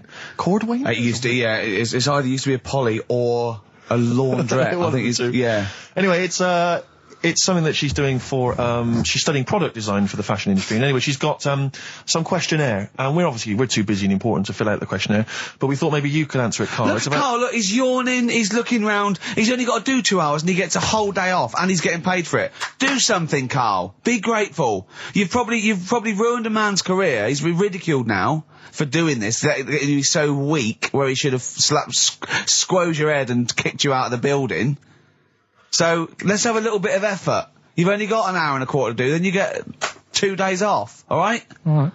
Right, Carl, it's a questionnaire about happiness. Oh, yeah. There's one person... Well, that should answer it right where. The first question, Carl, on a happy scale of 1 to 10, where are you on the happy scale? Is it at this moment or in general? Well, I would say generally. Okay. Yeah, but you don't always have to, like... I mean, I think I'm happy in that, but I don't always show it. You never show it? No, but it doesn't mean I'm not happy in that. Like, I'm alright at the moment. I'd say I'm probably on about an 8. I was probably at about a 9 when I woke up, right? And then, sort of fell out with Suzanne over a haircut. Yeah. Right? She went for a haircut and came back with something that I didn't like. Sorry, what did you say? So when your girlfriend walked to the door, she had her hair done, you said, I don't like it, alright? She could tell by the look on my face. But don't you say, no, I'm happy with it, I just can't tell. I'm loving it. Because then she won't have it done again. Oh, Carl, I just cannot get over you. I really can't. No, but you haven't seen it. Right? So then I was fed up, but then I thought... Sorry, what authority have you got to talk about haircuts? Yeah, you had officially from a barber in Manchester above a railway station in a shack, it was £2 a cut, told you had the hair of a Chinaman. Well, you wish you had the hair of a Chinaman now, you got no hair. You're a little bald mank with your mouth open, so don't... Is she listening to this, Suzanne? Sitting at home with a woolly hat on? I don't know. But she knows now, doesn't she? What did you say? What words did you did do say? about it, I though? just said you look like someone out of Slade. Interestingly, that's what I look for in a girlfriend. Oh, God! Which one of Slade? That one with the funny hair. Not Dave Hill. Yeah. The one with the crooked fringe and the goofy... She had her teeth done as well, did she? She had 2 front teeth put in. Dumper. So anyway, So prior to that, you're on a 9. Then you saw the haircut, you're on an 8. Yeah. yeah. And Now then, what you on? I'm probably on about a 6 at the moment. Why? What's happened? Well, while Star Sailor was on, bit more head squeezing going on. So, yeah, about a 5 or 6. So generally speaking, what would you say you are? About normal? 4. You're on a 4 normal. Alright. What would you give someone who wasn't very happy? What would you give them? What are you thinking, Carl? Depends why they're not happy. They're low, okay, so what would you give them? I mean, yeah, depends, doesn't it? If it's someone who's just lost their arms and legs in an accident, you don't give them a lollipop. Sure, or some mittens. Yeah. You give them a hat. Yeah. Yeah. And dare I say it, a smile. A skateboard. Yeah. Yeah. I don't know. You don't know. You got to answer the question. Alright, so hang on, let's assume that you've upset your girlfriend because you slagged off her haircut. What are you right? gonna do now feel to go and guilty. make her happy? How are you going to cheer her up? And not buy her a baseball cap? I don't know yet. I haven't thought about it because I've got this to sort out, haven't I? So when I get home, get her some gel or something. Oh, God! Oh, Christ. Okay, Oh. and, Oh. alright, just name something that always puts a smile on your face, Carl. It always cheers you up. If you're feeling a bit blue, it always cheers you up. A monkey, innit? Learning something. Right. That's a bit weird. I love the qualifier. No, I think it was I think it was 2 different sentences. I think it was learning something. That's a bit weird. Yeah. Oh. Learning something that's a bit weird. Okay, and finally, if you could have something to make you happy, what would it be? Little chimp, wouldn't it? Little chimp in a suit. Well, don't answer for him. Don't put words into me. You could have anything you want. It'll cheer you up and make you happy. What would it be? You can't say a skin of titanium. It's got to be something possible. Yeah. X-ray vision. No. What would you have? It can be conceptual. It could be world peace. It doesn't have to be, a new watch. Yeah, let someone else wish for that. Sure. That'd be a waste. Yeah. Yeah. Why should you do it? And then someone else gets a nice new watch and there's world peace. Exactly. You're walking round, it's nice and peaceful, you know what time it is. He's swanning round, he's got a lovely new watch and there's no threat of him being bombed. Exactly. I'm quite happy the way I am, really. I don't really want Are that you much. really? But you're on a 4. Yeah, You're on a happy scale of 4. Yeah, you're on a 4. Surely you want to get to 10. Surely the point of life is to be on 10. Yeah, but what's a 10? Do you know what I mean? No. What's a 10?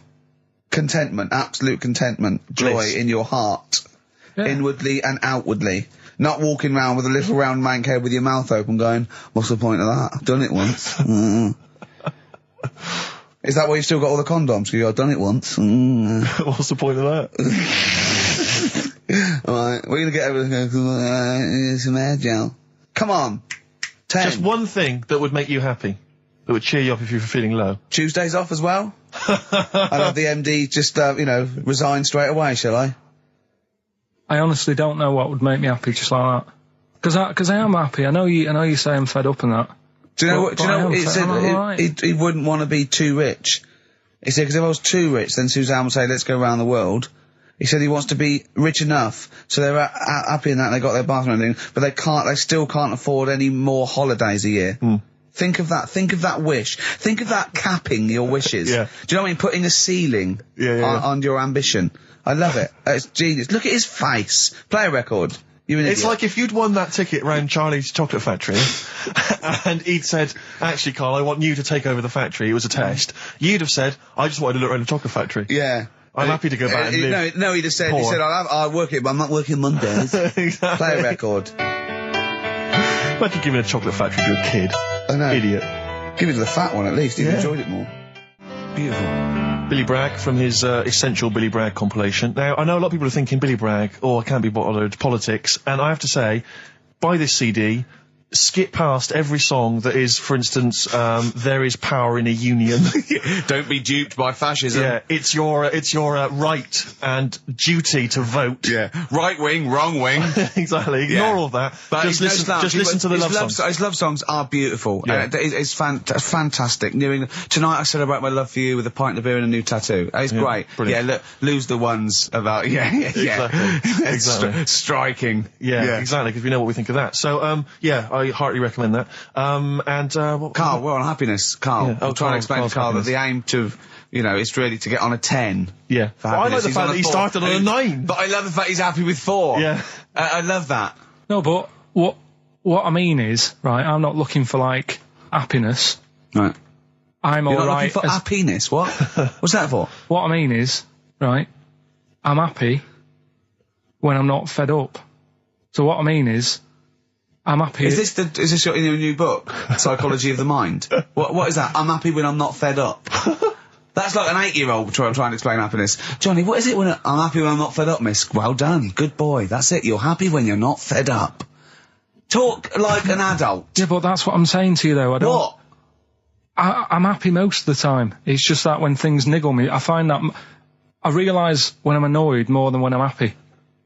But Carl, every time we talk to you, you are whinging about something. You've got something that annoys you. But he's one of those people that if he whinges loud enough, he gets away with it. Like he's in here, I think he goes, I'm really busy. I come in and he's doing nothing. He's chatting, because he's having big, long chats with everyone about how someone's wound him up. Yeah. And they all come in and they go, Carl's fed up. Because he's got this show. You know what I mean? He's wormed his way. Hang on a minute. You came in moaning about the Post and that today. Yeah. Well, everyone's annoyed and frustrated by that. There's small businesses going out of business. I'm not. You haven't heard me. No, you're not, because who's sending you letters? No one. You've got no friends. You've said that yourself. Yeah. You've openly declared you don't want friends. They're too much hassle. Yeah.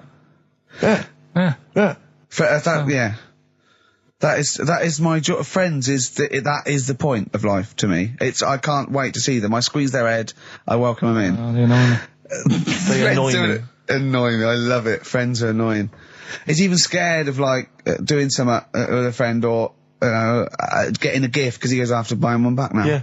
It's sort of like life's a bit of a chore for Carl, isn't it? Well, anyway, all right, let's leave that aside. Obviously, you're never going to be entirely happy, although apparently you are already on the brink of happiness. All you had to say was your hair looked nice. That's all you had to say. Yeah, it looks good, yeah. And that's it. End of story. What's the point in that?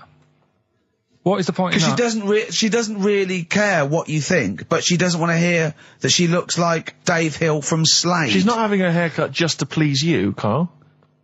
Despite what you might think. He's taken aback by that. Yeah.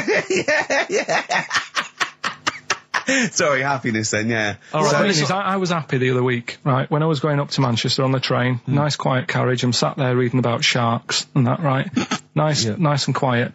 And I got annoyed, I texted you, didn't I? Yeah. When 2 fellas got on. Can we talk about it? Well, yeah, you've started it. 2 gay men got on. Go on. 2 gay fellas got on. Yeah. And it wasn't the fact they were gay that bothered me. It was like, each to their own. Let them get, you know what I mean? Let them do what they do. Yeah. And, behind closed doors. But they started talking really loud, right? And they were going on about, that's annoying anyway. That's annoying whether you're straight or gay. Talking to you. But do you know that theory I have about they go out late? Yeah. Gay people always go out late. Yeah. Yeah. Right. When what time do you go out in the evening? 7:30. If you go out about 7:30, if I'm out of work, I might go out about 8 o'clock or something. Yeah. I guarantee I'll sort of be in bed by about 12:30. Sure. At that time, they're still sort of ironing the jeans, right? And the funny thing was, I've always said this, right? Dancing along to ABBA. You sort of said that's rubbish. I'm sat on the train reading about sharks. These 2 are talking, and they're going, "Oh, we can't wait to get there." And his phone goes, and he goes, "Hello," and on the end he goes, "Anyway, I'll see you at 1 then," right? Right. So I thought, well, maybe that's tomorrow. Could be 1 in the afternoon. That's when most people would meet. Yeah. And then he carried on talking. Most people would meet. Carried on talking, and he goes, "Yeah. So anyway, like I say, see you tonight. 1 o'clock is meeting someone." Yeah. I don't know why you go out that late. Do you remember when his favourite record of all time is The Killing of Georgie? Sure. He said, would he have been killed if he'd have been back at a decent time? There's no mention of the time in this song. And then the funny bit was, actually, that did make me laugh, right? When he'd finished talking on the phone, he said to his partner, right, oh, there you go, let's have a little chat. And the fella said, who was that? And he said, oh, it's Dave. He said, which one's Dave? He said, you know, the one with the shaved head. I thought, in the gay community, that isn't a good description. No. Do you know what I mean? Yeah, I know. They've all got little shaved heads. Before we move on, was the Sharks article interesting? Did you learn anything? It's pretty good. Was it? I'll teach you something about that later. Oh, okay. Is this educating Ricky? It wasn't, but I can teach you a bit. Yeah? Alright. That's good. Play some ads and that. Play some ads and a tune, and then have we got maybe a competition? Yeah. What have we got? We're all looking forward to that. Alright. Fortune Faded. Red Hot Chili Peppers on XFM 104.9. I'm Ricky Gervais, with me Steve Merchant and Karl Pilkington. Back for 2 hours a day, then a Monday off. Conning the management, baby, and sending this station spiraling down into the depths for his greed and selfishness. Yes. Okay. We were talking earlier about things that have happened when we were away. Quite a lot. But there's one thing I heard. It might be a rumour. I hope it's a rumour. I kept it from you, Steve, because I want you to sort of have spirits out, because we've been at it in the office, and we've got to be... Okay. I'm just going to say it. I think Shed 7 have split up. Sorry, I didn't... Shed 7 have split up. I think I got something in my eye. It's just a bit dusty now, I think. So, okay, if it's true, it's true. If not, at least we got their music. Their music didn't. The music lives on. So we're going to dedicate this show to Shed 7 and all the bands they influence. So we're just going to play... Just every artist that formed a band after they'd heard Shed 7. Just play them from now on, and obviously all the hits, the Shed 7 hits. When I saw this, I saw it on a website. It said about, is it true Shed 7 have split up? And the next, one of those dorky message boards, someone came on and said, you are joking.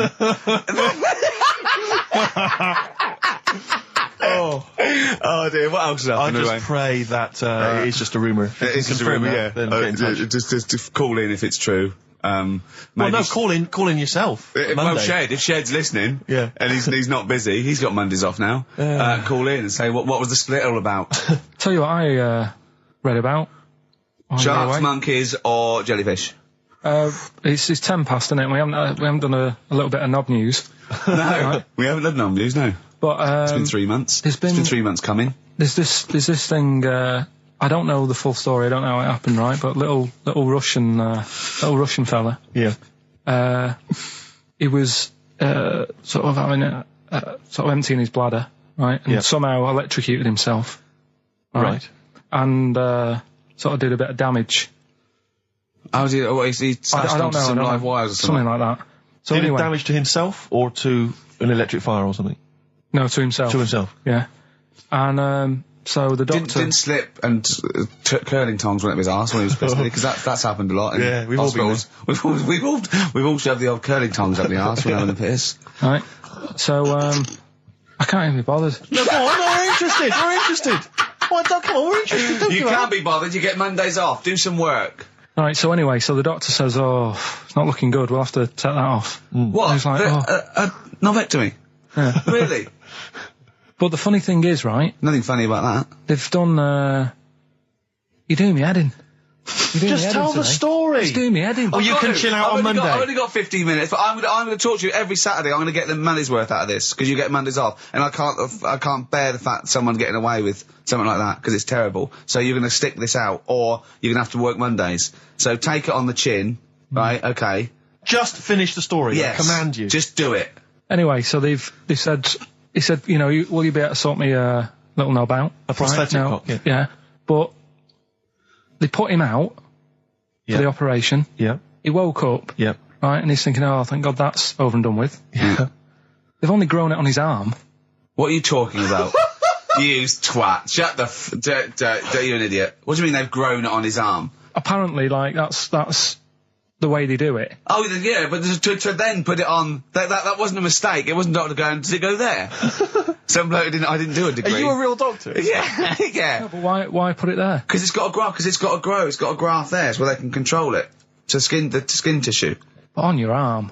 Well, But they're going to your remove it back from the arm itself. What do you mean on the back? on your back. Somewhere, well, we can't wear a t-shirt. Yeah, but you could. ridiculous. He's in hospital. But this way, you can still have a little tug, can't he? But they'll leave it there for quite a bit. It's not... Do you know what I mean? It's not going to be like, oh, it's just there for a few days. Yeah. It's there for a bit. That's not good, is it? So he's got a cock on his arm. Yeah. What's up with that? What do you mean, what's up with that? Well, I mean, he could say it's a thumb or something, couldn't he? Yeah. But they remove it. Be good And for attach hitching. it down below later. If you had a knob instead of a thumb and you went hitchhiking, just tickle it, and they can see it like a mile down the road, couldn't they? Posting.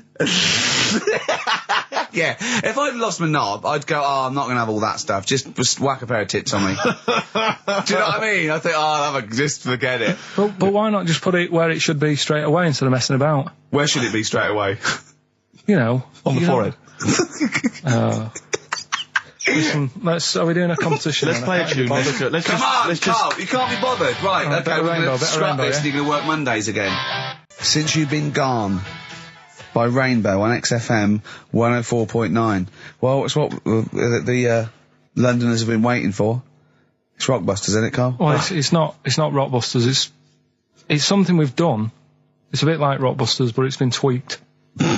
Brilliant. Right? So remember that it's done with sound effects and that. Oh, God. Really? What do you mean? All right, come on. Right, remember this one? We tried it before. Hold on, when wait a minute. There'll be headphones on, right? Hold on, wait a minute. And this is one you've done in the past. This is not the competition. This is not the competition, but I said, like, what song is this? Smack my bitch up, yeah. Brilliant. Brilliant. Smack my bitch up. Yeah, yeah. Right. So it's kind of that, but rather than just doing songs, it's that film or song sounds good. You know, when you do these things, you can't do them in the week. You've got to do them either Saturdays or Mondays. Yeah, I do, yeah. Well, I'm going to check on that because that really annoyed me. Because it's been done, so it doesn't really. You don't have to worry about it when it gets done, that do you? Because it's done. So. Well, yeah, but I don't want you taking time out of things you should be doing at work. You're already weaseling way out. XFM's going down the tube, and you're taking the piss left, right, and centre. Right. So here's this week's little grab. That film or song sounds good. So what is it? Come here.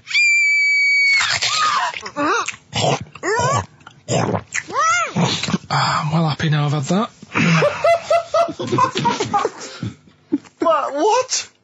Right? It's a film or a song title, is it? No, it's a film or a song. What do you mean? Forget that. It's a film. What are you talking about? That must have taken you 3 minutes. I didn't do it on a Tuesday, though, because that's cut into precious time. Have you seen how long a trial takes him? About 30 minutes. And Sorry, do one a week. let's just concentrate for a second. Okay, right. This is a film, This is a film title. The title of a film. Yeah. Play it again. Come here.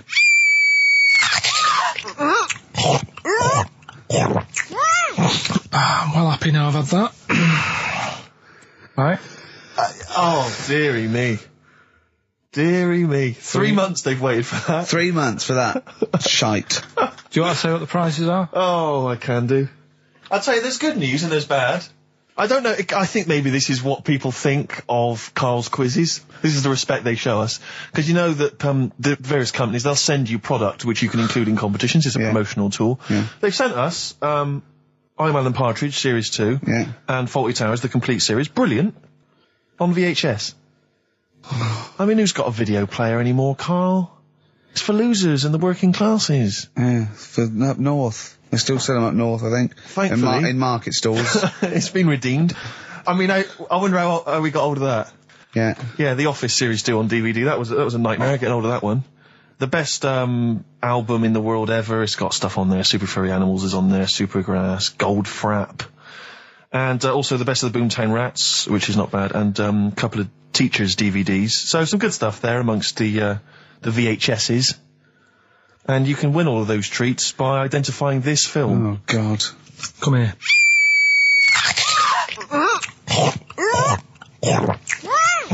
I'm well happy now I've had that. Email only, we don't want to actually speak to you. ricky.gervais@xfm.co.uk. I'm sorry if that's brought you down, it's made us feel Can bad. I just say something? What's the phone number, Carl? 08700 800 1234. 08700 800 1234. Call up for no reason, because I want Carl to answer the phone. He hates doing it. So call up and talk to Carl. Ask him anything you want. Just talk to him. Okay? Right, answer the phone. They're going mad. Drills. Big Sir on XFM 104.9. He's so annoyed that he had to answer all those calls. Why did you like it? We're wasting time, aren't we? That's your listenership. No. They want to speak to you. No, that's nice and everything that people call up. Yeah. But we should be concentrating on what we're doing. Yeah, well, but I do this show to annoy you. I don't do it for the money, or the kudos, or the awards. Do you know what I mean? I do it so you have to be here and do what I say for 2 hours, because you're getting away with murder here in the week. I don't like seeing that. I don't like injustice in the world. I try and fight it wherever I can. So I do it to annoy... It's good of you, Rick. Thanks for doing that, mate. Yeah. It's interesting, though, that you're passionate about fighting injustice, but you focus specifically on Karl at XFM. One of the world's lesser crimes. Being a little bald mank twat. Exactly. I know, yeah, but nonetheless, it is a crime. Look, he's got his head down like one of those, one of those chimps that have, like, lost their mate in London Zoo. He just sits there like, a broken animal. Carl, what are you thinking? Where are you on the happiness scale now? Of 1 to 10? Carl? On about a 3. Go on, Steve, what are you going to do? Well, we were talking earlier about stuff that happened while we've been away. We don't talk I haven't been this upset since Skunk and Nancy broke up. Yeah, I know. Cheryl Tweedy. Tweedster. We've done that. We've done the Tweedster. Well, of course, the war. Is that all done and dusted now? I think it's pretty much over. I think we've sorted that out. Okay, good. What annoys me is people going at Tony Blair and Bush, right, for like bombing stuff and all that. But my point is this, right? Those bombs have all been bought and paid for. Yeah, the taxpayer, they're yours. And I'm not a scientist, but I think bombs go off. I think so. And if you don't use them, you lose them. So let's use them. Exactly. Do you know what I mean? It's like tinned food. It lasts for a while, but eventually it's going to go off. It's like anything. Oh, we better eat that. No, don't open the fresh stuff. Don't build the fresh ones. Let's use the old ones. Exactly. So because they're just stockpiling there, and they cost us millions. I know. We want to see if they work as well. What? We never tried that one. Use them. Use them on just Oh, exactly. Carl, who would you bomb if you could? I wouldn't. No? What do you mean? Well, imagine you could bomb a country. You're not actually going to bomb them, but you're just going to frighten them. Just going to put the frighteners on them. Frighten them, yeah. You're just going to go, I'm going to bomb you, and then obviously... And they'll go running, hiding under tin shelters and that. Yeah. Ricky's house? No, come on. What country? No, what country? I wouldn't. Honestly, no one sort of makes me fed up or anything. No one makes you fed up? Not enough that I want to bomb a place. You're not actually going to bomb them. I wouldn't get involved. I'd just say, let someone else do it. Sure. What about you, Rick? I got a list here. You know who I'd threaten? Go on. The Swiss. Oh, they've had it easy. They've always had it easy. They've always chicken it. It's that equivalent of having Mondays off. Exactly. Like, we don't want to fight. Exactly. You can both walk through it. You know what I mean? Yeah. We're a carpet. Exactly. While we're busy sorting out fascism. Yeah. Or Osama bin Laden. They're just chilling out. They're holding ours and Hitler's coat. Exactly. Do you know what I mean? Little weed. We should have both turned on them. Yeah. And I'll tell you who else. This will just frighten them up. Just shake them up a bit. Iceland. They've had it easy. Because they have stayed out of everything. They have not been involved in anything, as far as I can tell. But you don't have to bomb them, do you? Eskimos, they've never been involved in anything. I know, but don't bomb them, just pour hot water on their igloos. Exactly. Just send a plane over with warm water. With a big flask. Yeah. No, just to shake things up a bit, just to keep them on their toes, that's all it is. Why would you live there? If you could choose, If you're an Eskimo and you're born, little baby, you grow up and you go, what? I'm sorry, I'm eating ice and fish for the rest of my life. Well, fair enough. Having a laugh. Fair enough, like years and years ago, but now, presumably, they're aware of the proper house and the fact you can live in, say, Somerset or the south of France. I know, but it's like, haven't they learned? It's sort of like, well, they haven't even got, they're not even on as good a thing as the North American Indians. Now they're sort of pissed up. They got smoking fags. They live in lovely little cages. They're all brought to their little village. They're having a whale of the time. They don't have to go hunting anymore and killing buffalo.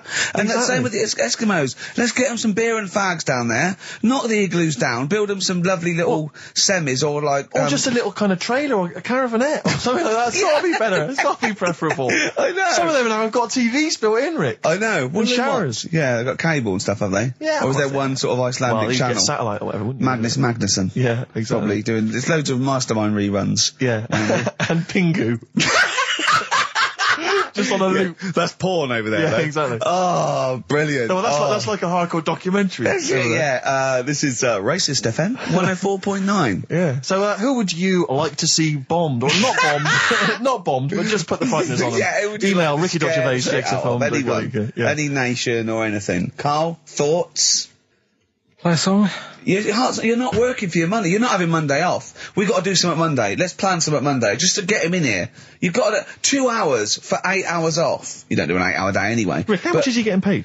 He's getting money for this. I think his wages went up last time. So he's getting paid to be here, extracurricular, extra work, right? So it's moonlighting, and they're giving him a day off. Yeah. And he's contributing nothing. Nothing.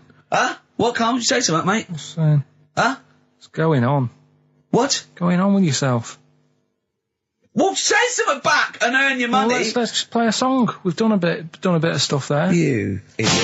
Don't say we, mate. I've not heard anything from you. We've heard your contribution. It's a classic, If I Can't Change Your Mind from Sugar on XFM 104.9, Ricky Gervais, Steve Merchant. Mouldy, up to his old tricks. That's right. In the shugs. Should we just... Yeah. Should we just hear Carl's name Carl, that film Come again? on, Carl. Come on, hurry up. Do work. You got half hour, then you get Monday off. Come here.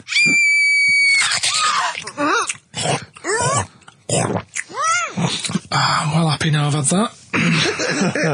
So Ricky.Gervais at xfm.co.uk. What's Carl's email address? Is it carl.pilkington at xfm? So everyone send an email on Monday, just so he gets back and he's got to do something on Tuesday. Yeah. Maybe he should have took the load off on Monday. I don't know. BAMP, 50 Cent on XFM 104.9. Me, Ricky Gervais. You, Stephen Merchant, and you, Karl Pilkington. Alright? What are we doing then? How are we going? Carl, how are you feeling? On a scale of 10 now, happiness scale? Just building back up again a bit. Yeah? Why? Probably on about a 5. Oh, that's not bad. What changed it? What changed it? Just calm down a bit. Yeah? So. The chilled out vibes of PIMP probably helped you. Yeah. I think we should just say, give massive props to Adam and Joe, who stood in for us. Oh yeah, stood in for us. Did a great job. Yeah, great, really good. In fact, interesting, I listened to their show. Are they going to get their own show here? I think they should. Yeah, they'll probably get something. Well, there you go. Well, it's interesting, as I was listening to them, they had quite a nice selection of features. They had a couple of good competitions and things. Now, I don't know if, having done them for XFM, is it somehow, they may be kind of under some kind of XFM copyright? Which would mean, as we've got no ideas, maybe we could just hijack some of theirs. Maybe you could look into that. Obviously not Monday, you're not here, but... I was with Joe Cornish last night, went to a little, do at, Jonathan's house, and Joe was there, and he walked in, and I was taken aback by how tall he is. Sure. Because I'd forgotten, and he's about 6'4", but he's unlikely to, you know what I mean by that? It's sort of like some people surprise you. And, he was going, I don't consider, 6'4", big. I said, well, it is pretty big. I said, but I know what you mean. I walk around with Steve Merchant. Yeah. And, he went, how tall's Steve? And I said, 6'7". Yep. And Joe went, oh, that's nearly a disability, isn't it? Do you know, he's absolutely right as far as I'm concerned. No, do you know, I've genuinely, since school, I used to go to school with a little disabled fella. Lovely guy. No, I swear to God, lovely guy. And I remember he came in when we got in the sixth form, and he'd basically got, I don't know what the ins and outs of it were, but as far as I could tell, he'd got a car for free. A specially converted car. Yeah. You know, because he was disabled. And he was driving same as Carl. Me. I need this, I need that. But it seemed to me that I was thinking, well, why can I not get something similar? Because there are some cars I can't fit in. Because I'm too tall. I genuinely cannot drive the smaller cars, the cheaper cars. I'm obliged to buy a more expensive, larger car. Because I can't fit in the tiny. Yeah, that's like saying you've got to pay more for your shoes because there's more leather, which is true. Which is absolutely true. It's a nightmare getting shoes. But fat people have to pay more. Do you know what? It's a nightmare getting chairs, comfy chairs that I can sit in the home. I sit in a chair for very long and my back's killing me. Now, how is that not a disability?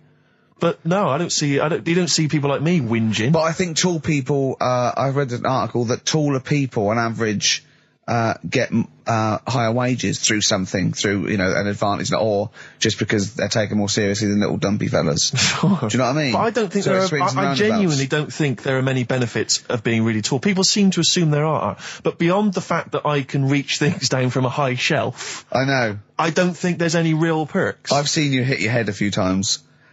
That's a disability. I know, I have seen you hit your head a few times, and I think, oh God, that must have hurt. Obviously I'll make sure you're okay and then laugh. Of course. But I know it must be annoying. Thanks, mate. No, but I mean, there's a pub, there's one pub in Soho that he has to go down backwards. Yeah. He has to lean back, it looks like a limbo dancer. Yeah, they've almost got to lower me in on ropes. I always find it amusing. But like, for instance, on a plane, on an aeroplane, I can't get some of the seats. I can't fit in some of the seats. Not in any way. Not the way that I could. Because What are you talking? How is that not a there's disability? some seats that people can't afford because they're poor. It's not a disability. That's irrelevant. Don't go on a plane then, because you're poor. But if you can't afford to go on a plane, you can't afford to go on a plane. You should have studied hard at school. But what annoys me about that is there's a physical disability I was born with. There's a weight allowance, so I might not be allowed loads of bags on, but there might be a big fat pig in the queue who's allowed the same chocolate allowance as me. That's because they've been eating like a bloater. I couldn't stop myself from growing this tall. It wasn't a conscious decision. I didn't think, I'll tell you what, I won't smoke when I'm a teenager. Maybe I'll shoot up. I'll eat healthy. I'll probably add an extra 2 feet. It just kept going. You do eat too healthy. You eat way too many greens. But that's not why I grew to this height. It's a genetic thing, isn't it? Yeah, but if you lived near some sort of pylon or something and just, as I say, smoked from an early age, you wouldn't have been that tall. Don't think when I was a gangly teenager having the piss taken out of me, I wasn't thinking I wish I'd been born near a pylon. Could you, or Chernobyl. Could your mum or dad, could they have banded you like they did with little? Didn't they do that with someone's feet? Well, yeah, concubine. Yeah, yes, I didn't come out this tall, did I? No, but I slip it in shot the up How would bottom. they bandage him? They'd have to bandage him round the feet and round the top of the head. Yeah, I'd be walking around like a mummy. Yeah, yeah, or a bonsai boy. But people didn't really realise I was going to be this tall until I was 14 or 15. You know, you don't realise when you're an 8-year-old. How tall were you when you were about like a gangly, okay, so a typical gangly teenager, 15. How tall were you at 15? I don't know, 6'5" maybe? And I bet you were like a beanpole, weren't you? Well, of course. Yeah. And what sort of glasses did you have? Cool. No, what did you have? I don't know, a monocle. No, I can't remember. Did you wear a bow tie once? I wore a bow tie? I thought I was trying to preempt the styles that might be coming round. I think I've been watching a lot of George Formby films. And I thought it can only be a matter of time before the bow tie comes in. I thought it might be quite kind of urbane and debonair. Yeah. So what that was Robin Day at the height of his fame? I think he might around have this time, yeah. Yeah, I wanted to go for that dandy look. I thought that's what the girls are going for. I know, the yeah. dandy. Oh dear. So I I still want to adjusted see you with a pipe and trilby. Yeah. I just think you'd look great walking wear on a the street. boater. Yeah. But Oh, I dear. genuinely, I really, it does frustrate me that I don't get any allowances It for being doesn't very count tall. as a disability. Well, it does count. No, it doesn't. It's not a disability being 6'7". But how There's- can you explain, for instance, travelling on a bus or a coach? There's some the seats I only can't disadvantage sit in. is, people look. I've seen people stare at you, but they stare at me because I've been on the telly. What's that a disability? Is that people being recognised? Yes, but you could avoid that by not being on the telly. It's your choice. This is Yeah. my point. It's your choice. Yeah, it's the same as okay. the big fat people. And It's their It's choice. a different sort of stare, isn't it? I've been there. Yeah. When, the sort of stare that you get and the sort of stare. Well, obviously, sorry, Steve, but I'm gonna, follow up this inquiry. What do you mean, Carl? No, so I'm just saying it's more of a stare of fear than, like with you, they go, oh, it's him. Yeah, go on. Whereas with you, it's more like, jeez. Do you know what frustrates me? I thought he did deserve having a Monday off. I've changed my tune. Yeah, yeah. I was sometimes you don't realise this, listeners, but sometimes I'm an intermediary. I do step in when he's winding him up, because Yeah. Carl gets to the point where he's going to explode. Yeah, and It's Steve says, crazy. okay, Jerv, that leave And me I for a step little while. in, and this Yeah. is the kind of response I get from Carl. This is the kind of back chat I get Well, I from tell him. you, he's a little user. I'll tell you what, because he's too scared of winding you up, because he knows that you'll just walk out of here and he won't get his Monday off. Absolutely. Play a record, you little oik. Weasel. You're a weasel. Title track from an album called 1972 by Josh Rouse. Well worth listening to. XFM. Yeah, ads. Yeah. Joe Jackson, Different for Girls on XFM 104.9. Ricky Gervais, Steve Merchant, Karl Pilkington. He's annoying me now, because he's got a day off, and he's got 2 hours, and he's miserable. He's not even doing anything to the show. It really annoys me. Well, hang on, wait a minute. You've forgotten his brilliant film quiz. Yeah. He's contributed that. That he probably did during the week. Well, Do you know what I mean? What are you going to change your attitude, Carl, or what? Or should we just, not bother with this show? Told you. What? Don't annoy me and you'll get the best out of me. Yeah? I told you. I told you. This show is to annoy you. You knew that. But this is what you're going to get. Do you know what I mean? But no, you've got to be good and get the day off, or there's no point for any of us. Right, if you were having an operation, would you annoy the doctor? What? You can't concentrate, can he? Don't wind And him the up. fact that he's a doctor. All of a sudden. Yeah, he's got to press a button and find out what a monkey did in 1932. And he's, Where's the monkey news? It's been a bit quiet, hasn't it? I've been. What, in the keeping an last eye out. 3 months? Okay, there was something that I found last week about one that was in an old people's home. It escaped from some zoo. It was wandering about. It was enjoying itself, and then when it got to the night time, it was like, oh, what am I going to do? And the first place it came across was like this old people's home. Went in there. I think it was there for about a week and a half without anyone realising. No, No, it did. No, so the helpers and the nurses and the social workers and the matrons and all that, they thought, well, Mr. Sanders looks a bit hairy. But I mean, that happens, you know, it comes out your ear and your nose when you get to about 70. And he stooped over, yeah, of course he has. He got bow legs, yeah. And he eats more fruit, of course he does. Well, that's when they realised. Why?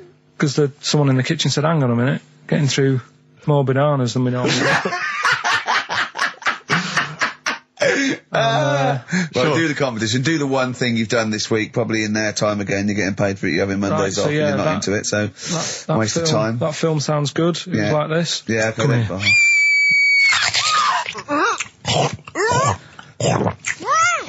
I'm well happy now I've had that. Oh, yeah. Right. So that's a bit of a cryptic clue. Yeah. Someone eating this woman, Yeah. and he's happy that he's Yeah, had that. yeah, go on, yeah. That was Gladiator.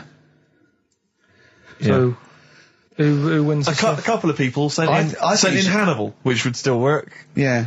and someone else sent in Maneater, which I suppose works. Although he did put the thing in about, I'm well happy. Glad. Yeah, I know. I know, but it's even not, so. it's not worth the, I don't know, undercred he gets for this and a day off, no. Well, Right, think Eva, about it. who got the answer right, well done to her, I'm going to give her the prizes. She said that she'd heard this before on Christian O'Connell's show. Ah, this is really annoying. Right, that's it. You're going to do something, or we're going to stop this and you have to work Mondays again. Because you are taking the piss out of me, you're taking the piss out of Graham, and you're taking the piss out of London. I'll see you next week, and you can change your attitude. Limp Bizkit, we may be back next week, it depends how Carl gets on, maybe he bucks up his attitude. Thanks for listening.